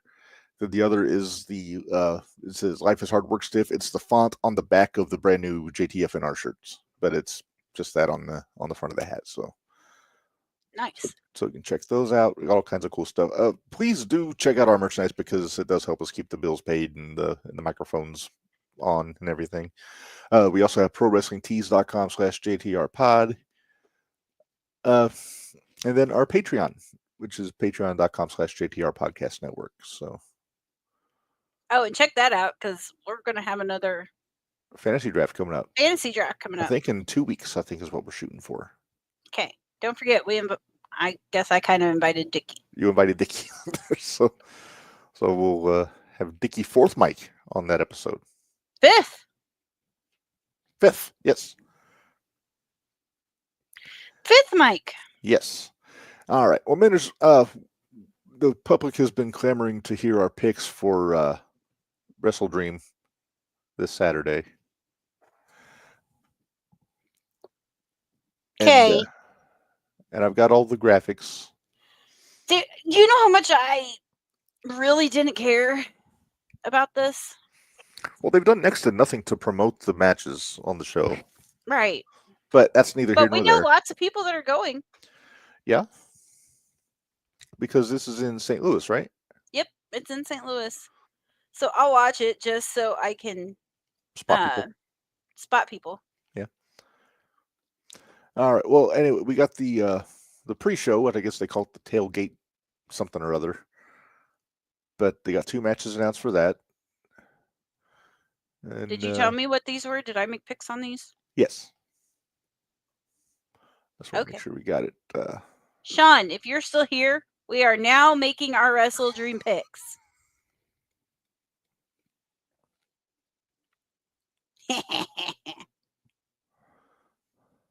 Because I'm a smart aleck, and that's you're a smarty pants. All right, so first up we got FTR against Jet Speed. Oh yeah, I did make picks on this. All right, Sean, here they come. Here come our picks. I'm curious to see who you picked. All right. Well, you win FTR. Okay. And just because I think I know Tony's booking, I went Jet Speed. Okay. Just because I don't know if he knows what he's got with FTR anymore. He doesn't have anything with FTR anymore. Their booking's terrible. So that's the reason I figured they were going to win. So that's why I figured they're going to lose. All right. The other one we have on the pre-show, we got Megan Bayne and Penelope Ford against Willow Nightingale and Harley Cameron. Penelope Pit Stop. Sorry. I couldn't help myself. Is she trying to pull off Megan's look here? I think so. But do you realize this one actually was hard for me to decide? Yeah, it's kind of a pick'em. Well, it was one of those. I know. I like Megan. I don't like Penelope. But I like. And I like Harley. And I like Harley. So. Yeah. All right. So we both wound up going Willow and Harley. Oh, we both did. Okay. There's some that we're agreeing on this one here, Minderz. But I figured there would be. Yeah. Because you didn't message me back and say you have to switch. Well, I never would have told you to switch. Well, you can always tell me, especially when it's AW. You can always be like, "Hey, can you take the other one?" Yeah, sure, I'll take the other one. I don't care. All right. Now, as far as main show goes, we have a $500,000 match: the Jurassic Express against the Young Bucks. Mm-hmm. Who's paying the $500,000? Just curious. Well, Tony? It's got to be Tony. We know the Bucks aren't.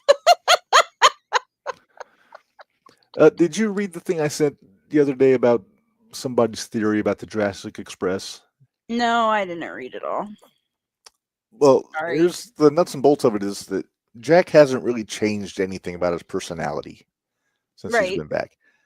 And he's been kind of, from what I've heard, he's been kind of yelling instructions at Luchasaurus and kind of fighting, still playing dirty. So the theory is that he's playing the fans by playing the music and all that stuff to try to trick him into thinking he's a good guy still, but he's just using Luchasaurus for muscle. I mean, it's not a bad theory. No. I need to see more before I'm ready to jump on that theory.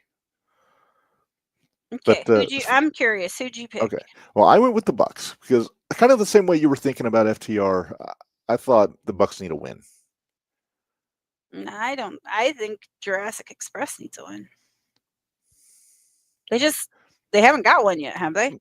I think they do, but I can see it being something where maybe the Bucks win, maybe Jack kind of gets a little salty at Lizard. Gotcha. We'll see. We'll see. We'll see. It's kind of a pick 'em in the fact I don't care if either one of them wins. Right, exactly. I didn't care who won. And there was one that I picked because I knew he wasn't going to win. Which is depressing. Uh-huh. All right, what's next? Just adjusting some things here. Oh, okay. I'm trying to arrange these in order of importance. Well, you're done. There's an order of importance when it comes to AEW. I'm trying to give the benefit of the doubt here. You're a better man than I am. It's probably a good thing, though. All right, next up, we got TNT Championship, Kyle Fletcher versus Mark Briscoe. Now Let's see it. All right, now I picked with my head, but deep down I want it to be Briscoe, but I picked Fletcher to retain. And I picked with my heart, so. Although I'm actually really excited about this match. I kind of wish I would have tried to put your face over Briscoe's face to see if I could. No. I would have a beard. What the hell, dude? That's not nice. Well, no, I'd stretch out the face to cover everything. Nah. Okay, here's the thing, though. Don't you remember back when Fletcher was first doing all this and he fought Briscoe, and I said, give me a Briscoe and Fletcher match every freaking day.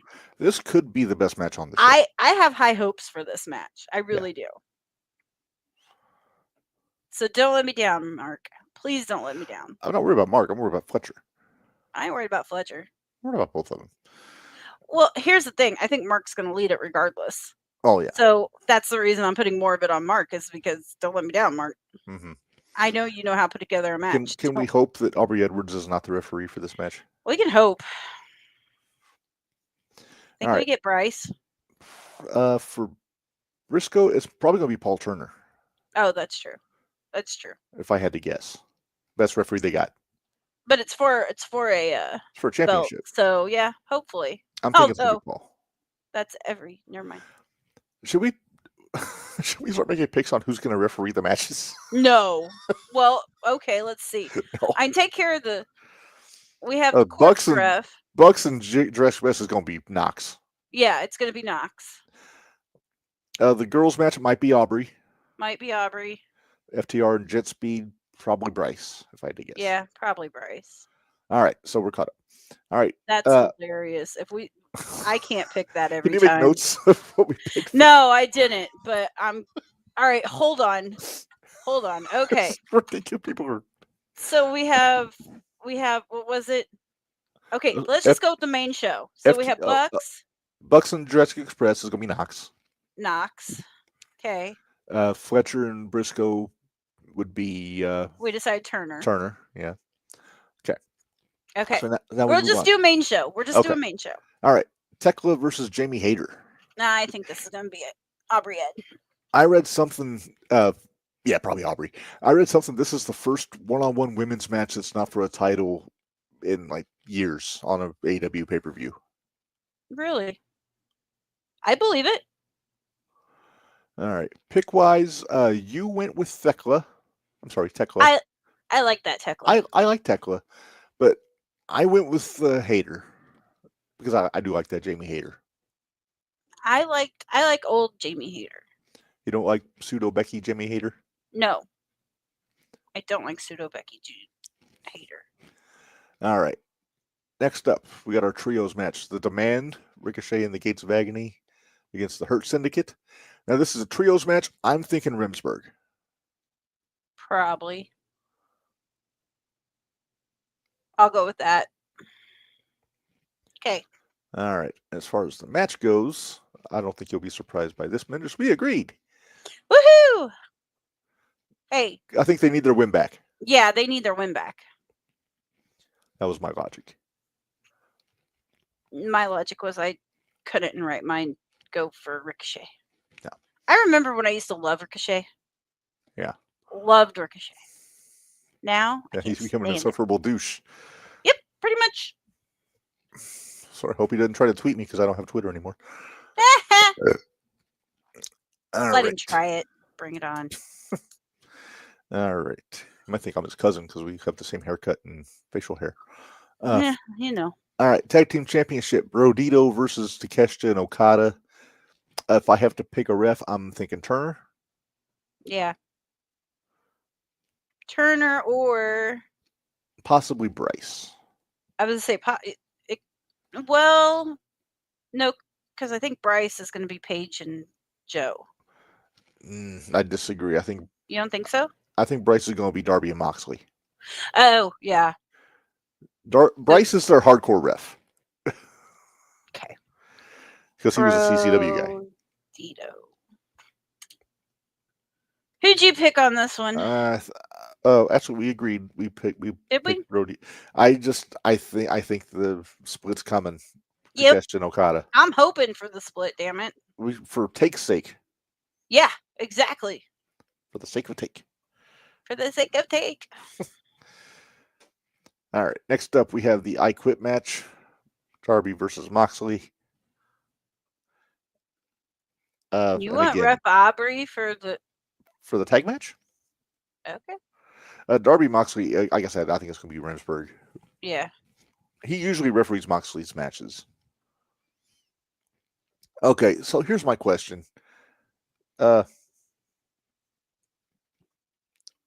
Darby has set Moxley on fire. And he's not dead. Not only that, he was back on TV after a week. Yeah. They've tried to kill each other on multiple occasions. This is like the Roadrunner and Wile E. Coyote. Basically. And it's the exact same moveset. What's one guy going to have to do to the other guy to get him to say, I quit?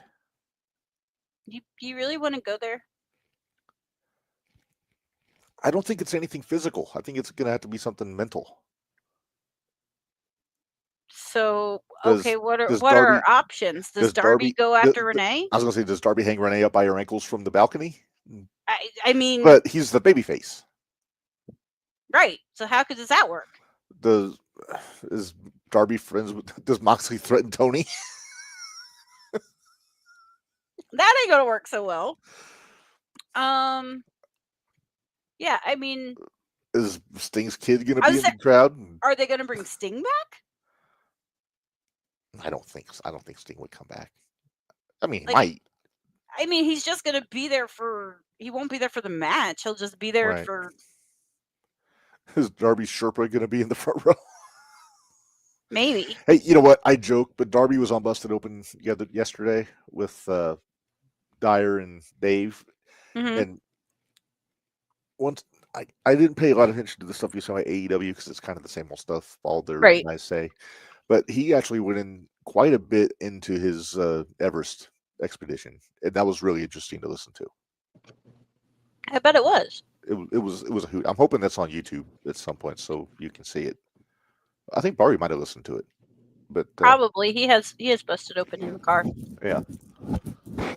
But so as far as picking goes, I picked Moxley just because I can hardly imagine Moxley doing a JOB these days.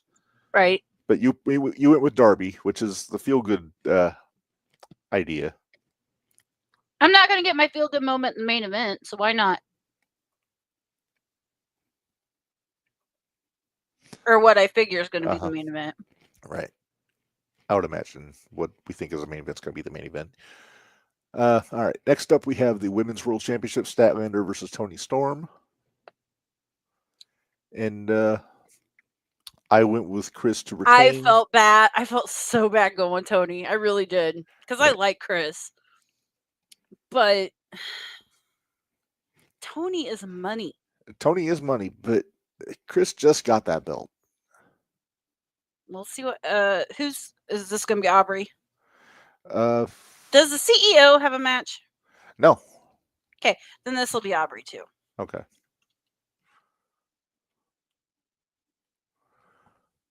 All right. Then because there is only Aubrey, right?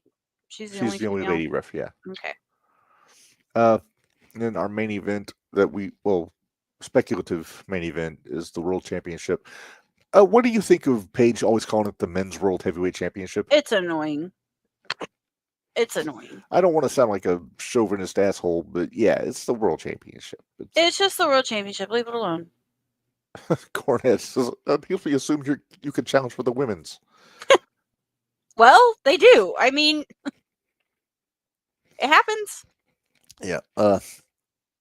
Okay, referee, I say Turner because it's Joe. Mm-hmm. Now, pick wise, I think we both agree we don't think the Page is dropping that belt anytime soon. I would love to see it go on Joe. I would love to see it go on Joe. I don't think it's going to happen. My heart says Joe. My head says Page. Exactly. Hey, we're sharing the brain today, apparently. Yeah, we agreed on 1, 2, 3. You know what, though? In AEW, I really don't care.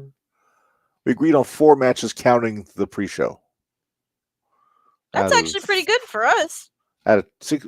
We agreed on 4 out of 10. That's not bad. No. We've done worse. Hey, well, and if you think about it, we usually just say we won't agree on 2 on the main show, or we'll only agree on 2. Right. So we did that. Yes. So we're good. Mm-hmm. All right. So that covers all the pay-per-view business we had, Minderz. So we got a couple more things to get into. We got Raw.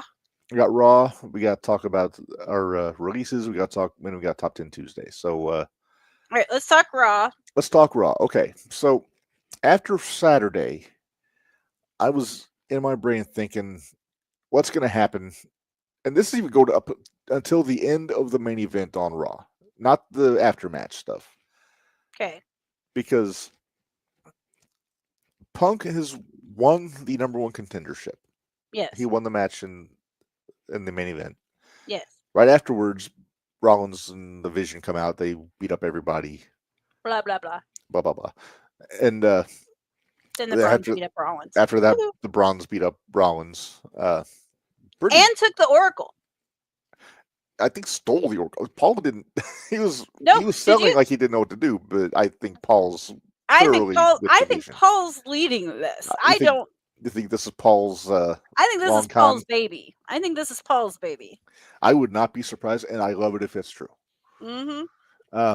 But anyway, so originally I had the whiteboard was Rollins with the belt, and then like a swirling dervish of who's going after it. But now Rollins is hurt; he's likely forfeiting the championship, so that's out the window. So just going back to the beginning of the show when they came out and Rollins was cutting his promo, I don't need anybody, I don't need these guys, all that. Did you see Braun's face in the background when he was getting annoyed?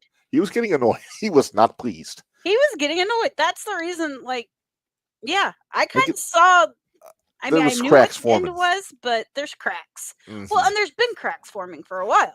True. I mean, it goes all the way back to when Braun took the microphone. Yeah. And he got the promo. Uh-huh. But I like that Bronson and Braun both hit their finish on Seth. Mm-hmm. And made a big statement.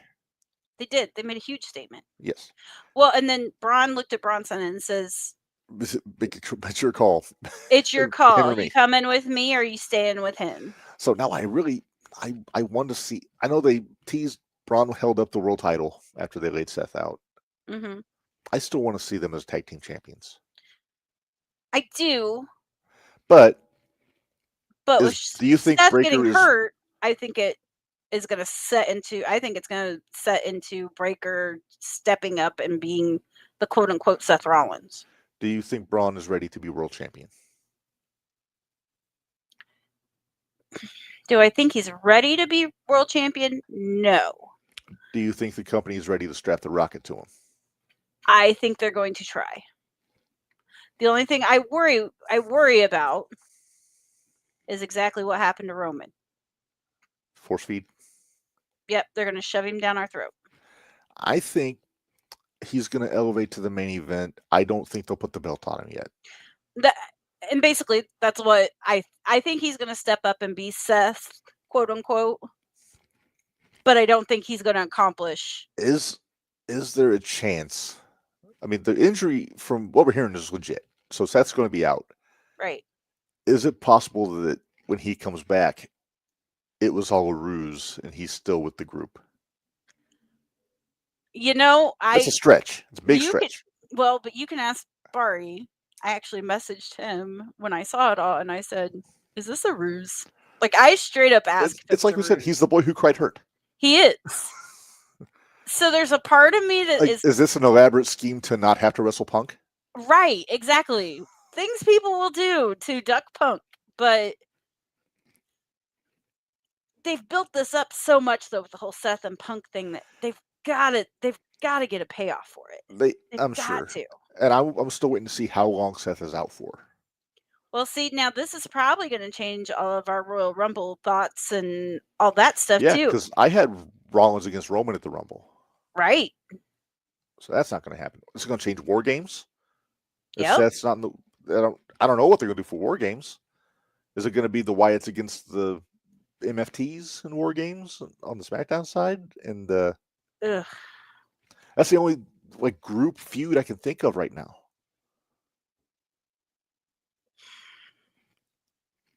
Not unless they go back to the whole SmackDown versus Raw. Right. Then you could have the Wyatts versus. Well, would you do that though, or would you go with Judgment who Day? you're? I guess there's only 3 Judgment Day guys, but Judgment Day and the Americanos. Think Jack would work at War Games? Probably.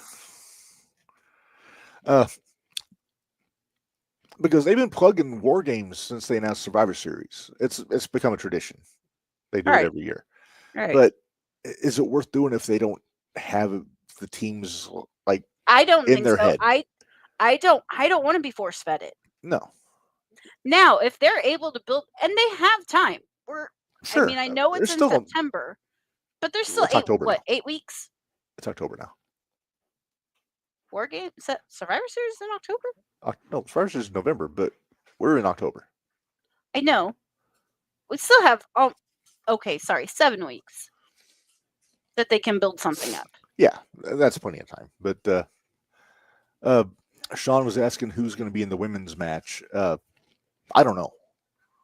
I would almost. What are you thinking? Kabuki and Judgment Day. And. Now, do you go 4-on-4 or 5-on-5? Probably 5-on-5. Let's throw Becky in there. Okay, so we'll throw Becky. So there's Becky, the heel Asuka, team. Kyrie, Raquel, Roxy. Okay, so there's your heel team. Babyface, Rhea and Io. Bailey and Lyra. Do you throw AJ in there? Probably. Yeah. You think we do AJ? Because then you have AJ and Becky. Okay. There you go. There's War Games. Okay, that works. That was easy enough. Men's. That was simple. Yeah. So the problem is that I didn't pull anybody from SmackDown. No. That's the thing. Is there anything on SmackDown? I'm Charlotte and Alexa. But they haven't hardly been on TV at all. Exactly. You have Tiffy, but she'll probably have a title match. Well, unless they have her against like Nia, but yeah, because you put Becky on. You put Becky and AJ. Then you have the 2 groups that are feuding. Then Stephanie could have a match with. This is riveting. I know, but I'm trying to think who Stephanie could have the match with then. Who would you put with Stephanie? It'd almost be kind of fun to see Stephanie and Julia go at it again, but they haven't built up Julia enough. No. And I feel bad because Julia is really good. Ordinarily, I'd say Stephanie and Becky, but if we're going to put Becky in the War Games. We're going to put Becky in the War Games. Do you do... you can't do the champion versus champion like they did Raw versus SmackDown again. That was... Could we hope for... Did we figure out how long Liz was going to be out? I think she's going to be out through the Rumble, if I'm not mistaken. Through the Rumble? Okay. Because that would have been if not, she'd be a nifty surprise instead of AJ. Have Liv come out babyface side. Yeah. I don't think she's going to come out babyface, though, to begin with. No, it's going to be a slow burn. Yep. But that's the thing. Who do you... Or does Stephanie sit this one out and let Tiffany have hers with whoever the hell she's going to have a match with on. Give Stephanie a break. Yeah, let Steph have a break. Yeah. Like I said, we don't want to force a match in there that's not going to get over or work. Or maybe I'm missing something on SmackDown. I haven't watched SmackDown in so long. It's been a minute. Men, if you want to do, I saw somebody saying they could do a team with like Roman, Punk, LA Knight, Cena, and Cody on one team. But then it'd be Braun and Bronson. Why Cena? Why are we putting Cena in there? Well, the rumor I heard is they're going to have Cena against Dom for the Intercontinental title. Cena puts him over. Put him over. He doesn't need to put him over. He's fine. No, that's going to make Dom if he gets a win over Cena in a title match. Dom's already made. But you can get more made. You can get made more. Okay. But so take Cena out of maybe throw Orton in instead of Cena. I was thinking throw Orton in. Because, see, this is what I'm thinking. That's where you can get your Kyrie turning on Asuka, is in the War Games match. I feel like that's gonna stretch. It's gonna go through. I think Kyrie's gonna get screwed over at the Rumble. Like Asuka's gonna sun her and make her go out or something. Then at Mania we get Kyrie and Asuka. Is that a Mania-worthy match, though? Doesn't have to be the main event. I don't care. Long-term story. Is that a Mania-worthy match? Well, knowing them, they'd probably go 3-way with EO. It remains to be seen. But anyway, now if we got we went off on a tangent. My bad. All right, so recap. Men's team, we got LA Knight, CM Punk, Cody, Orton, Roman. Yeah. Who would they go? It'd be Bronson and Braun, probably Drew. Mm-hmm. Usos? Logan. Wait, who all did you have in the win? Who all did you have in the good guys group? Roman, Punk, Knight, Cody, Orton. I think you throw Jay at least in there, maybe not Jimmy. On the heel side? Yeah. And then maybe Logan Paul to fill him out? Yep. I say Jay, Logan, Bronson, and Drew. I mean, that's the best they can get with heels. Okay, Roman versus... Okay, Sean's got something up here. Roman versus Rollins was scheduled for Mania next year. And when does Jade return from her injury? Have you heard? I have not heard anything about when Jade comes back. Bianca should be coming back sometime soon, too. Yeah. Well, yeah, but there's your match with Tiffany. Jade? No, Bianca. Bianca. I wouldn't mind watching Bianca and Tiffany. No. And then Brock Lesnar with Braun and Bronson. I've heard that thrown around too, but that's overkill. Too many BRs. Too many BROs. How many BROs can we put in one group? Come on. Oh, neither's Riddle. He's the king of bros. Give me the leader. Good God. You suck. I suck really so do. Much. I really do. So my other thought, take War Games out of the equation. Okay. I sent the group a picture. It's been about 27 years since we had a good old-fashioned one-night tournament to determine a world champion. When did you send this to the group? This afternoon. Did I miss this? Well, with Seth out, you can do the Wyatts and the MFTs and the War Games for SmackDown. Then Raw have an 8-man tournament. You didn't send this to everybody. I thought I did. You must have sent it to Bari. I don't think so. All I see that you sent today was the cat. You're hurting my rep. Wait, that was Stacy. Never mind. And Stacy telling us about the blow my fuse. And then Rollins. At 1:03 and then it was an PM. encrypted something. Yeah, that's it. Oh, well, all it came up to was the picture. Okay, well, I'm going to... It didn't send me anything. Okay, well, hang on. I'm going to put the picture up, and I want to see if you get it. Get the reference. Okay. Yeah. You remember Survivor Series 1998? Oh, that's been a minute. That's the one they had the tournament and The Rock won his first world championship. Oh, God. Okay. So what I'm thinking is Seth is out. Right. So they need a new champion. I don't want them to do a battle royal or just pick 2 schlubs and have them do a match. That's boring. Right. So you pick 8 guys. All right. And this is where the wild speculation comes in. All right, let's do this. All right, so there's the obvious ones. There's Punk, Knight, and Uso because they were in the triple threat for the number 1 contender. Roman. Do you think Roman, or do they do Roman and Bronson separately as a blow off? I wouldn't hate that. Braun definitely.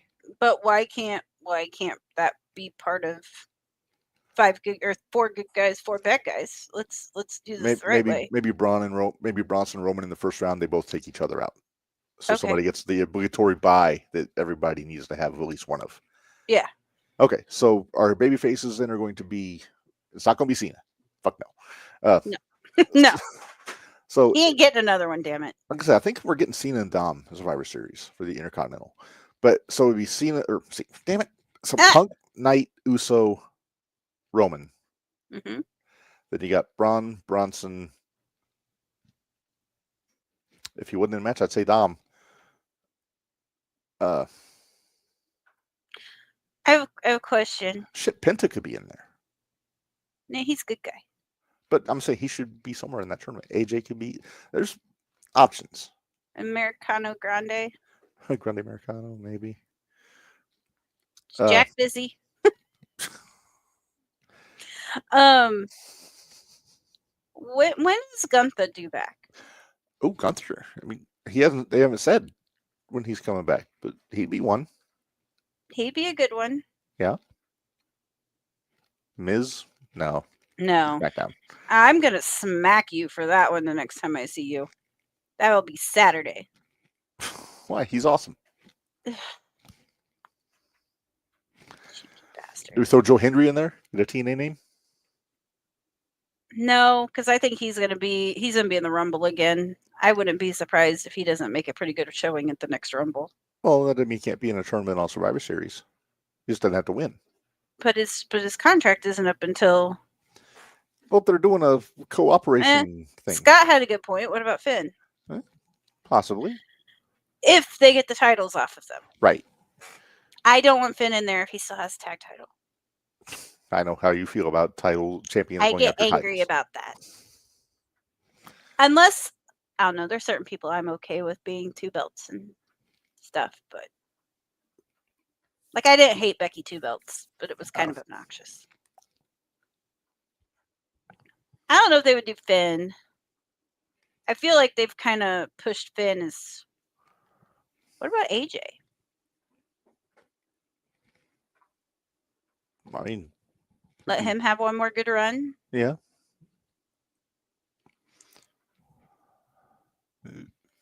There you go. Okay, so all right.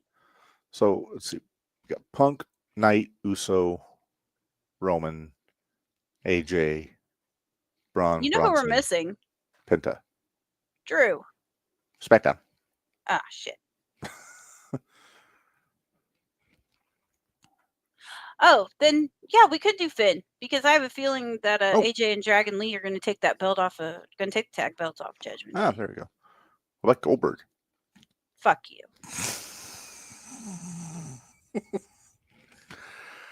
You know I'm kidding. You better be. Anyway, that's just my crazy idea. Just to. It would be fun, different. but I don't think it'll happen. But I mean, they're already plugging War Games, so that's what it's going to be. But yeah, I mean, they could still do the one night thing. It could even be on Raw. It wouldn't be. No, I want it to be on a pay-per-view. It'll mean more. Yeah, jeez. Picky. I mean, they could always stretch it out. Well, they won't stretch it out 6 months or 4 months to Elimination Chamber. But no. We will have a new champion come. Probably by the end of the month. Yeah. All right. Well, because he's still got to relinquish it. He hasn't completely relinquished it yet. That's true. All right. Or are they even going to take it? Well, how long do they think he'll be out? Probably a few months. I didn't know if there was a way they could get by without even taking it off of him. I mean, technically, he has 30 days to defend it. Do they actually make him stick to that? I don't know if they actually adhere to that rule or not. I don't think they adhere to that rule anymore. I wish they would. Be nice.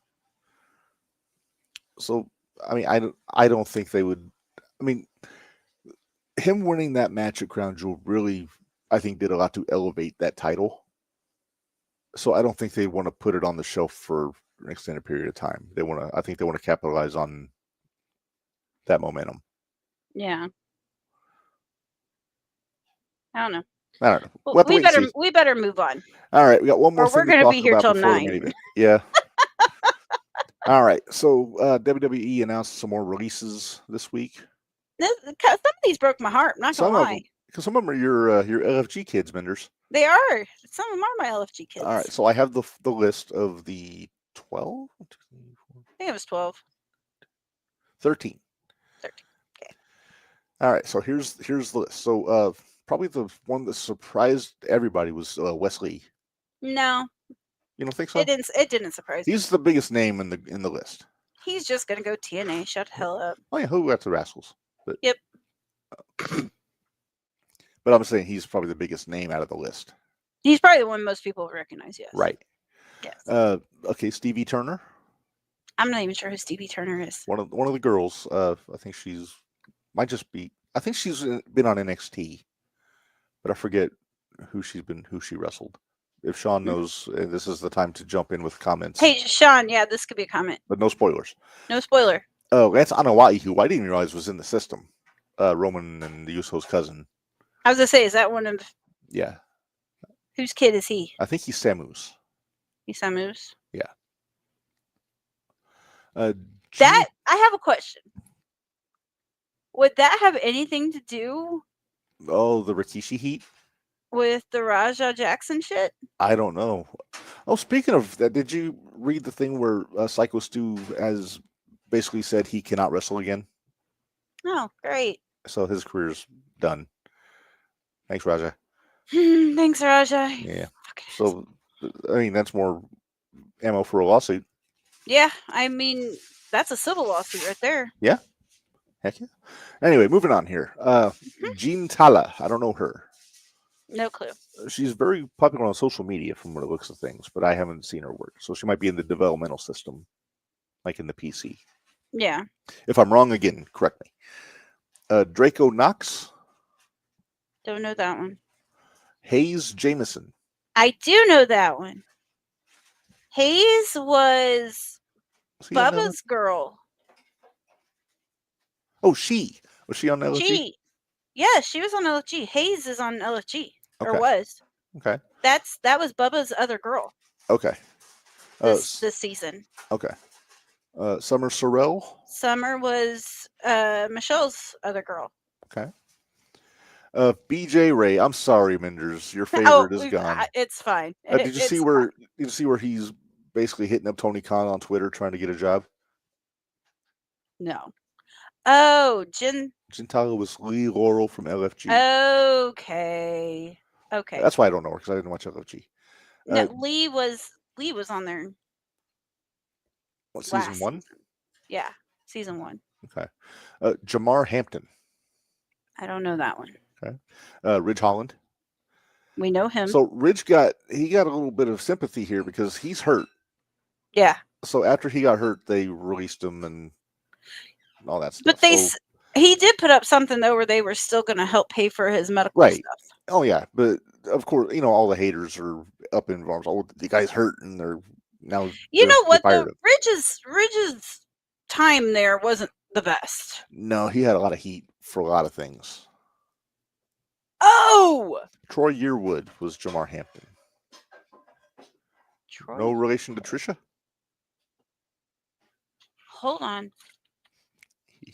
All right, I'm going to continue. Okay. Kylie Ray, now she was pregnant, so she forfeited the ID championship and then just decided not to resign. So, I mean, she was going to miss considerable time anyway. But you look confused. Sean. Was that the Troy from last year that didn't come back this year? I think he was on season 1. Oh, it's Jasper Troy.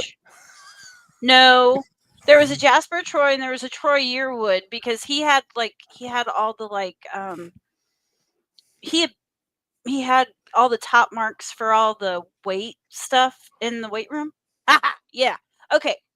I do remember Troy. Okay. Troy Yearwood, that Jamar Hampton. Troy Yearwood, he was in the first season of LFG. He was the one that was kind of toe-to-toe. He didn't have any charisma. He was kind of bland. Okay. But he was built like Anthony Luke. Okay. Like he was freaking jacked. But he didn't have any personality whatsoever. Okay. All right. Then we have 2 more names. I think they're both from the ID program. Zeta Steele and Zara Zacher. Yeah. Zeta Steele. She was just on House of Glory. Yeah, she's the one that lost to Indy and jumped her, and that's when Allie came back. She was the one that was in with Swipe Right. Yeah. But she's the one that, when she was jumping Indy, Allie Catch came back and ran her off. Yes. And then Zaka, right? Zaka? Zara Zacher. She'd been in GCW. Zara Zacher. She was on Clusterfuck. Yeah. What are the positive things from that particular? Yeah, one of the positive things. Yeah, like I said, there were some names, and she was on the ID program. Yeah. So. All right. So that's the whole list of the 12 or 13 that got released. You know what? In all honesty, especially the ones with the ID program, I wouldn't be surprised. Well, I wouldn't be surprised if the ID program and the LFG guys, if they want them to go get some more independent. Go on a hold. Yeah. Go get some more seasoning. Oh, Zara is taking time away from wrestling. And Stevie Turner, apparently. And Stevie Turner. Okay. I don't like that Stevie Turner. I'm taking time away. Yeah. But yeah, some of them, especially the ones that were in the LFG program, I think a lot of them just really need some more experience. Because most of them had came through, like, were weightlifters or gymnasts and all that. Yeah, like just different. I mean, you can learn the moves, but you got to learn the holds. You got to learn how to. Well, and you got to learn the psychology. You got to learn why. Yeah, as long as Zena wasn't in there, and as long as Elijah wasn't in there. Yeah. Oh, Stevie said she gets to wrestle again. So that's good. Burn your bridges. That's always smart. When will these kids ever learn? I know. We're ones to talk. We've never been in a ring in our entire lives, and we warn people of that at the start of every episode. We do. So take it for what we say with a grain of salt. But we have no delusions that we're experts on anything. Oh no, we are excellent armchair quarterbacks. That's what we are. Armchair bookers. We are great. All right. Well, Minderz, are you ready to get to the main event? Sure. All right.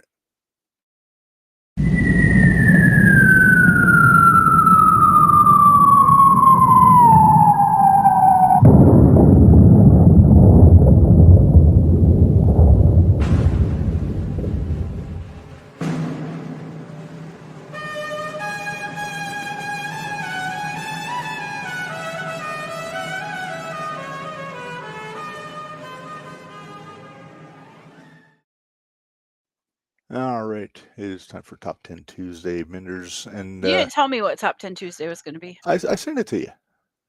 It's in your what, like an hour before the show? Well, you were here 5 minutes before the show.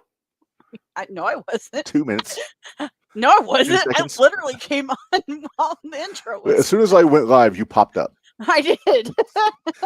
Well, kind of in the spirit of what we've been seeing between NXT last week and then all this other stuff going on. Our top 10 is greatest interpromotional matches, and I stuck to basically from like 1990 on. Okay. Because if you're picking something from like the 70s and 80s, it's territory, so everything's interpromotional pretty much. Yeah. So I stuck with like basically from like 1990 to today. Okay. You're gonna know this a lot better than I am. We'll see. All right, so number 10, I went to this past WrestleMania, Joe Hendry versus Randy Orton. Oh, yeah. That's good. There's a lot of people shitting on this match because they think Joe got squashed. I didn't see it that way. Didn't we? I think we even had this discussion when we were talking about WrestleMania. Mm-hmm. I don't think so. I think what happened is he got his face in front of millions and millions of people. Mm-hmm. And he got that belt over in front of millions and millions of people. Yeah. So where's the downside? Like, oh, he took 2 RKOs after the match was over. They buried him. They did not bury him. They didn't bury him. If they buried him, we wouldn't see him again. If they were burying him, he would have taken an RKO as soon as he got in the ring and got pinned. Yeah, and they didn't. No. And is there really any shame in losing to Randy Orton? No. Javon Evans did it. Yeah. And he screwed up a lot more than Henry did in his match. Sure did. But he's recovered nicely, though. He's recovered very nicely. Yes. All right, number 9, Minderz. We've actually discussed this on an episode of the Extreme Effing Review. Ooh, have we? So we got Taz versus Mike Awesome. This is the instance where a WWF contracted wrestler wrestled a WCW contracted wrestler for an ECW championship.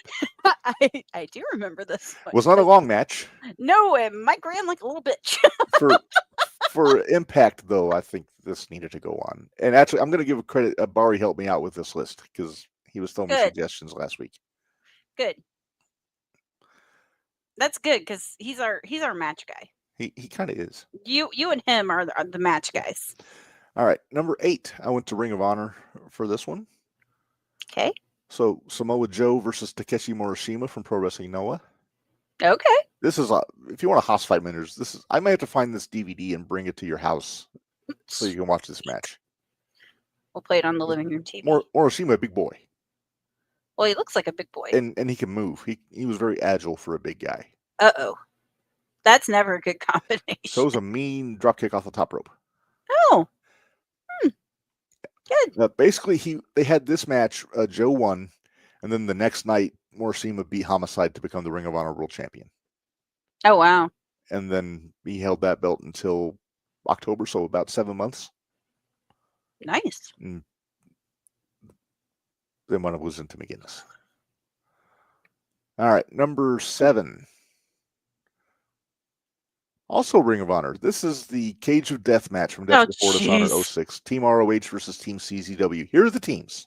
All right, yeah, give me the teams. Okay, now this is going to get a little confusing. I'm going to just Briscoes in there somewhere. Nope, no Briscoes on here. No Briscoes? They had a match on the show, but they weren't in the cage. They had just come back to Ring of Honor not too long before this. So Okay, so your Team Ring of Honor was Danielson. Okay. Joe. Okay. Whitmer. Okay. BJ Whitmer. Ace Steel. Okay. And Adam Pearce. Oh my. Now, a little background. During this feud, Danielson and Joe were feuding over the world title. Of course they were. Of course they were.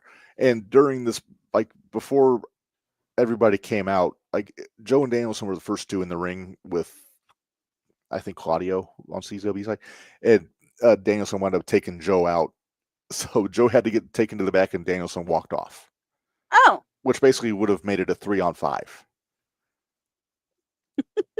So that's the Ring of Honor issue. And I'll get to the finish after I tell you CZW's team. Okay. All right. Team CZW, Chris Hero. Okay. Claudio Castagnoli. Okay. Nate Webb.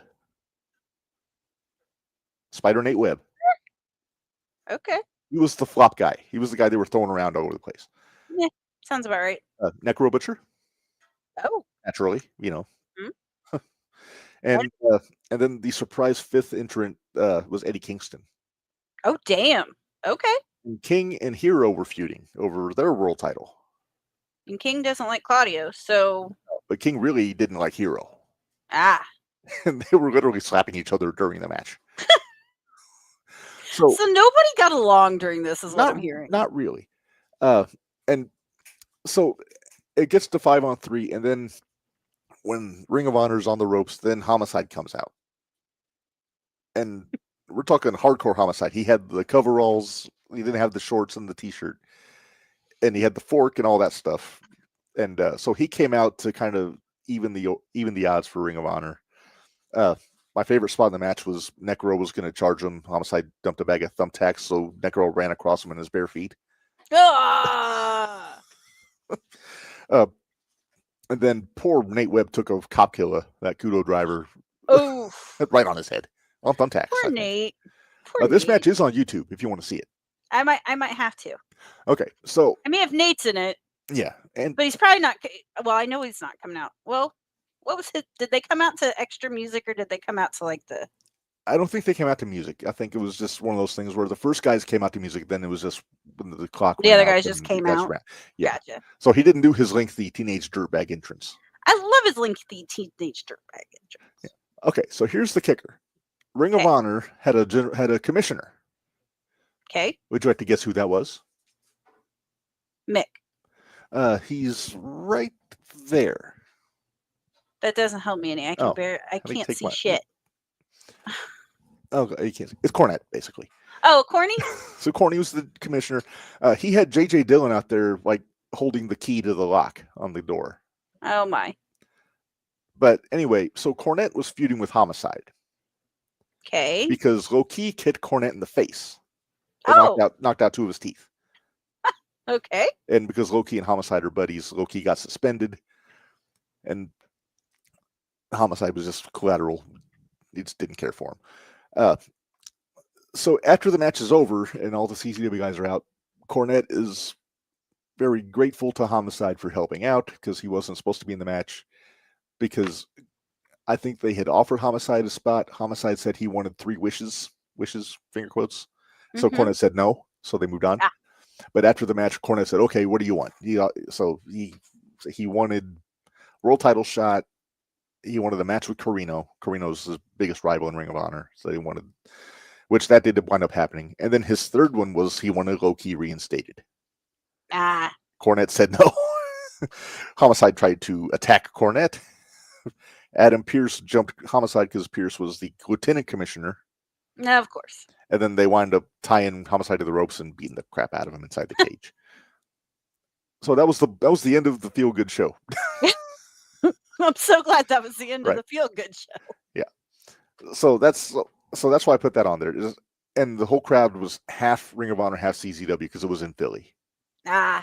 And after Homicide came out, the crowd was chanting 6-on-5 because they were trying to say Ring of Honor had 6 guys on their team, even though 2 of them bailed in the first 5 minutes. Well, 1 bailed, 1 was carried out.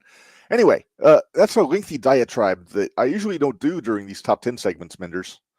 But I needed it. Yeah, it was a little background. I'm not sure there's some people that I didn't lose any viewers on that, so. Nah, we're good. All right, number 6. All right, Hardcore Heaven 97, Dreamer versus Jerry Lawler. I love this match. Oh, I'm sure we're going to watch it here. Not too terribly At some point, we probably will watch it, but there's a lot of fuckery in this match. Well, we got to start over our ECW and go back, remember? Yes. This was the second ECW pay-per-view after Barely Legal. Nice. But Virginia is extreme. Okay. Virginia the state or the person? Yeah, I'm not asking. But no, Lawler. You've seen the signs at ECW. I'm not asking. Lawler could not be more hated in ECW. Oh, I bet. Yeah. But very good match. Like I said, fuckery abounded in that match.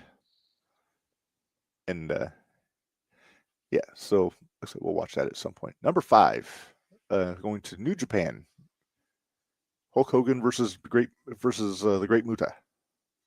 Okay. And this is one of those where you say, holy crap, Hogan could actually wrestle. Because he would do the chain wrestling and enzuigiris and stuff like that in this match. Because you have to do that in Japan. Right. They don't he didn't have to do that stuff in America. In exactly. Japan, it's different. And this match is on YouTube. So do check it out. This was a non-title match. Hogan was the world champ and Muta was IWGP champ, I think, at the time. So it was title versus title, or did they just non-title? It was just one-on-one? Just bragging rights. Gotcha. All right, number 4. Fujinami versus Ric Flair from the WCW New Japan Super Show in 91. We talked about this match with Fonzie on his first appearance. Because this is the one where Fujinami won controversially and won the WCW world title. Gotcha. And then a Super Brawl, they had their rematch, and Flair got it back. Could that girl have worn anything that was more nude colored? Do you think Flair was complaining? Nope. Woo! He probably showed her his helicopter. How do you say Space Mountain in Japanese? Oldest ride? Or oldest ride, longest line, he would say. Longest line. Number 3. Moving on. Yeah, let's move on. All right, ECW. We talked about this with Dickie on our Sabu tribute episode. Sabu versus Cactus. This is Cactus's first match, so he was still technically a member of WCW's roster. Yep. And of course, Sabu was Mr. ECW at the time. Oh, yeah. Sabu got the win. Have you seen this match? I think I did when I was looking for matches. Yeah. Because I think the rematch is the one that we talked about on... Is the rematch the one we talked about? That was the one we did the watch along, but we did talk about this match on the Sabu tribute episode. Yeah, I think I might have seen it like as I was looking for the Sabu matches. All right. Number 2. Also, there's a lot of ECW on this list because they... Well, that's because ECW let them go and do other stuff. Mm-hmm. All right. Heatwave 98, my all-time favorite ECW pay-per-view. Rob Van Dam and Sabu taking on Hayabusa from FMW and Jinsei Shinzaki from Michinoku Pro. Hakushi, if you're nasty. Hakushi? Man, this is one of my... I had multiple favorite matches on this show. Oh, I'm sure you did. We had Candido and Lance Storm on this show. Awesome Tanaka. Was really good. Storm and Jerry Lynn, Jerry Lynn and Just Incredible. The main event was the Dudleyville Street Fight with Spike, Sandman, and Tommy against the Dudleys. That's not a bad match on this show, but this one may have stolen the whole thing.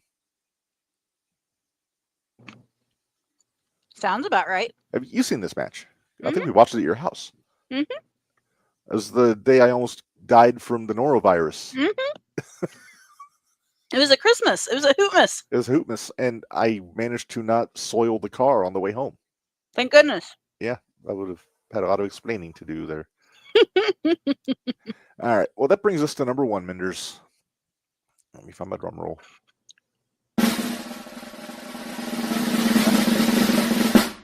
Number 1 from Ring of Honor. Samoa Joe versus Kenta Kobashi. Oh yeah. I watched this one. This one. I watched this one. We need to send that one to Calix next time he wrestles Gary J. There you go. There you go. I wish Kobashi was still active. Have him wrestle Gary. It'd be a good time. But... That'd be a good time. Man, this match is so good. I mean, if you look up Hoss Fight in the dictionary, this is the one that comes up. Yeah, just look up this match. It's so good. It's really good. And this is about it is on YouTube. This is about halfway through the match in this picture. You can see they're both blown up. Yeah. They did not stop. Yeah. This may have got match of the year in 2005, if I remember right.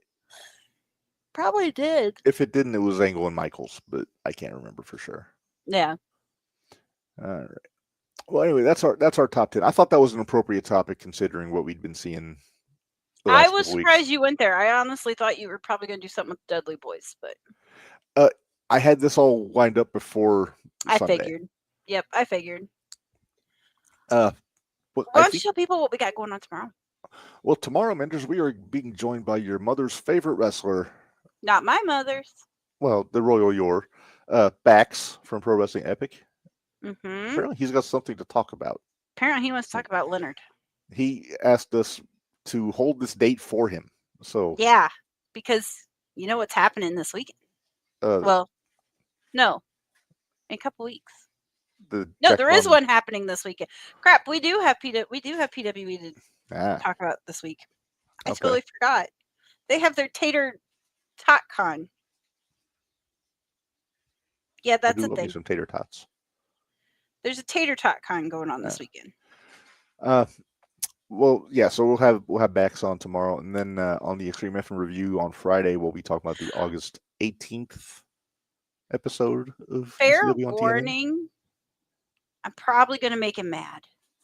You try. Is your spoon there? My skull one is. Huh. You should get one that has Lenny's face on it. I might be able to fix that up for tomorrow. No, because we will be making picks for 0-1. We will be making picks for MVW. We will be making picks for New Way Pro. So we got quite a bit to talk about tomorrow. We do, so it's probably going to go this late tomorrow again. Which is why I think we're probably going to have to do EPW on Thursday. Wrestledream is this weekend too.